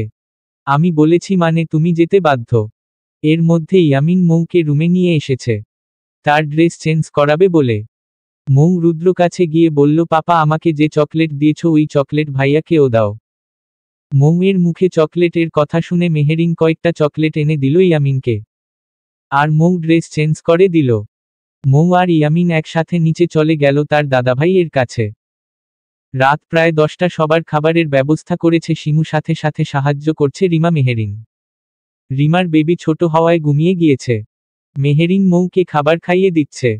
এর মধ্যে রুদ্র আরিফকে গাড়ি বের করতে বলে। আরিফ নিজের খাওয়া শেষ করে গাড়ি বের করে। সুলতানা চৌধুরী কোথায় যাবে জিজ্ঞেস করলে রুদ্র জানাই অফিসের কিছু ইম্পর্টেন্স কাজ আছে। রুদ্র খাবার খাওয়া শেষ করে রুমে বসে কিছুক্ষণ। মেহেরিন খাবার খেয়ে নিজের হাতের কাজটা শেষ করে উপরে যায়। মৌ ঘুমিয়ে গিয়েছে, সে আজকে তার মাম্মাম পাপার সাথে থাকবে না, দাদু ভাইয়ের কাছে থাকবে। মেহেরিন রুমে গিয়ে বিছানা ঠিক করছে শুয়ে পড়বে বলে। সে রুদ্রর সাথে যাবে না বলে। কিন্তু রুদ্র মেহেরিনকে সাথে নিয়েই যাবে। রুদ্র মেহেরিনকে কোলে তুলে নিয়ে গেল সোজা গাড়িতে। অনেক রাত হওয়ায় সবাই খাওয়া শেষ হয়ে যায়, সবাই রুমে চলে গিয়েছে। মেহেরিনকে পাশের সিটে বসিয়ে রুদ্র ড্রাইভ করতে শুরু করল। মেহেরিন জানে না তারা কোথায় যাচ্ছে। হয়তো রুদ্রকে জিজ্ঞেস করলে বলবেও না। তাই আর কোনো প্রশ্ন না করে চুপচাপ বসে রইল সিটে। ঠিক 20 মিনিট পর গাড়িটা থামালো এক অন্ধকার বাড়ির সামনে। আশেপাশে একদম শুনশান, রাতের অন্ধকারের জন্য তেমন ভালোভাবে বোঝা যাচ্ছে না। গাড়ি থামানোর সাথে সাথে চলে আসলো 10 জন করে, দুই পাশে 20 জন লোক। মেহেরিন কিছুটা ভয় পেয়ে রুদ্রর হাতকে শক্ত করে ধরল। রুদ্র মেহেরিন এর ভয়ের কারণ বুঝতে পেয়ে নিজেই আরেকটু কাছে নিয়ে আসে। আর বলল, ভয় পেও না। আমি যতদিন বেঁচে থাকব ততদিন পর্যন্ত তোমার শরীরে উপর কোনো রকম আঁচও আসতে দিব না। তারা রুদ্র কাছে এসে প্রথমেই রুদ্রকে লম্বা করে সালাম দিল। তাদেরকে গাড়ির লাইটের আলোতে একটু একটু মুখ ভেসে উঠলে মেহেরিন টপ করে তাদেরকে চিনে ফেলে। তারা আর কেউ নয়, রুদ্রর বিশ্বস্ত বডিগার্ড। মেহেরিনের ভয় আগের থেকে বেশ কিছুটা কমে গেল। কিন্তু তার মনের ভেতরে প্রশ্নটা যেন কমছেই না। রুদ্র মেহেরিনের হাত ধরে প্রবেশ করে এক অন্ধকার রুমে। রুদ্রর পেছনে পেছনে আসছে বডিগার্ডগুলো। একজন গিয়ে রুমের লাইট অন করলে মেহেরিন ভয়ঙ্কর লোকটা মুখ দেখে বেশ ভয় পেয়ে যায়। মেহেরিন তাকে খুব ভালো করে চিনে। কিন্তু আজ এত বছর পরে সে এখানে কেন? মেহেরিন চোখ ঘুরিয়ে রুদ্রর দিকে তাকাই। তার চোখের ভাষা রুদ্র খুব ভালো করে পড়ে নেই। মেহেরিনের হাত পা কাঁপছে ভয়ে। রুদ্রর পাশের চেয়ারটাতে মেহরিনকে বসিয়ে বডিগার্ডগুলোকে বাইয়ে যাওয়ার নির্দেশ করলে। সাথে সাথে সবাই বাইয়ে চলে যায়। রুদ্র ভয়ঙ্কর লোকটা কাছে গিয়ে মুখটা উঁচু করে উপরের দিকে তুলল। রুদ্র ভয়ঙ্কর লোকটার দিকে তার ছিল্লের হাসি হেসে বলল, কেমন লাগে এই জীবন প্রথমবার সুযোগ দিয়েছিলাম কাজে লাগাতে পারিসনি। বরং আবার আমার পেছনে পড়েছিলি। আর বেশিক্ষণ তোকে কষ্ট দিব না। তোর সুখের ব্যবস্থা করতে এসেছি আমি। আমাকে অ্যাক্সিডেন্ট করিয়ে মেরে ফেলতে চেয়েছিলি না। এখন তোর নিজের অবস্থা দেখ, কুরে কুরে মরছিস। রুদ্র কথা বলা শেষ করে ভয়ঙ্কর লোকটার পেটে সহ জুড়ে এক লাথি মারে। ভয়ঙ্কর লোকটা ব্যথায় টুকরে ওঠে। আর খুব মিনতি করে রুদ্রকে বলে ছেড়ে দিতে। রুদ্র ফোনটা ছিল মেহেরিনের হাতে। রুদ্রর ফোনে কল করেছে সিয়াম। সিয়াম হয়তো কোনোভাবে জেনে গেছে রুদ্র এখানে এসেছে, তাও আবার সাথে করে মেহেরিনকে নিয়ে। রুদ্র মেহেরিনের হাত থেকে ফোন নিয়ে কল ধরে সিয়ামের। সিয়াম খুব করে বলে জানে তাই কাজিন ইমরানকে ছেড়ে দেয় রুদ্র। রুদ্র কোনো উড় না দিয়ে বরং মুখের উপর ফোন কেটে দেয়। রুদ্রর শার্টের নিচে প্যান্টের সাথে ছিল তার পছন্দের রিভলভার। সেটা বের করতেই ভয় টুকরে উঠল ইমরান। আর খুব করে অনুরোধ করে তাকে ছেড়ে দিতে। কিন্তু তো রুদ্র তাকে ছাড়বে না, ছাড়তে চাইও না। ছাড়তে চাইলে তো সেই 6 বছর আগেই ছেড়ে দিত। রুদ্র ইমরানের কাছে গিয়ে বুকের বাম পাশে হার্ট বরাবর একটা গুলি করে দেয়। সাথে সাথে ইমরান স্বর জুড়ে পড়ে যায় নিচপ। নিঃশ্বাসটা বেরিয়ে যায়। রুদ্র হ্যাপি জার্নি বলে বিদায় দিয়ে দেই। মেহেরিন বেশ অনেকটাই ভয় পাই।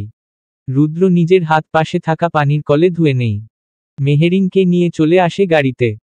আর বডিগার্ডগুলোকে বলে টুকরো টুকরো করে কেটে শেয়াল কুকুর দেয় খাওয়াতে। রুদ্র মেহেরিন ঠিক বাম পাশেই বসে আছে। এতক্ষণ বেশ কৌতূহল থাকলেও এখন আর নেই। তার খুব বেশি খারাপ লাগছে না। কারণ ইমরান ছেলেটা ভালো না, ভালো হলে তাকে কখনো খারাপভাবে স্পর্শ করার সাহস দেখাতো না। রুদ্র গাড়ি থামিয়েছে এক নিলিবিলি রাস্তায়। বাম পাশে বসক থাকা মেহেরিনকে তোলে নেয় নিজের কোলে। আর মেহেরিনকে জিজ্ঞেস করে, কি হলো, কোলে এসে বসছ কেন? বাচ্চা তুমি? মেহেরিন নিজের হাত দিয়ে রুদ্র মাথায় হাত বুলাতে বুলাতে বলে, হ্যাঁ আমি বাচ্চাই তো। এই বাচ্চা আমি, তাকে আগলে রাখবেন সব সময়। রুদ্র নিজের মাথা থেকে মেহেরিনের হাত সরিয়ে বুকে জড়িয়ে ধরে। আর বলে, তুমি শুধুই আমার। আমার একটু একটু করে যত্নে তোলা ভালোবাসা। যা এই জীবনে শেষ হবার নয়। তোমাকে আমি আমার করে রাখতে চাই, আমার জীবনের শেষ দিন পর্যন্ত আমার পাশে রাখতে চাই। ভালোবাসতে চাই অন্তত কাল ধরে। রুদ্র এমন ভালোবাসায় মেহেরিন আরও শক্ত করে জড়িয়ে ধরে, বলে এই ভালোবাসা শেষ হবার নয় চৌধুরী সাহেব, আমি সারা জীবন আপনার হয়ে আপনার পাশেই থেকে যাব চৌধুরী সাহেব। সমাপ্ত।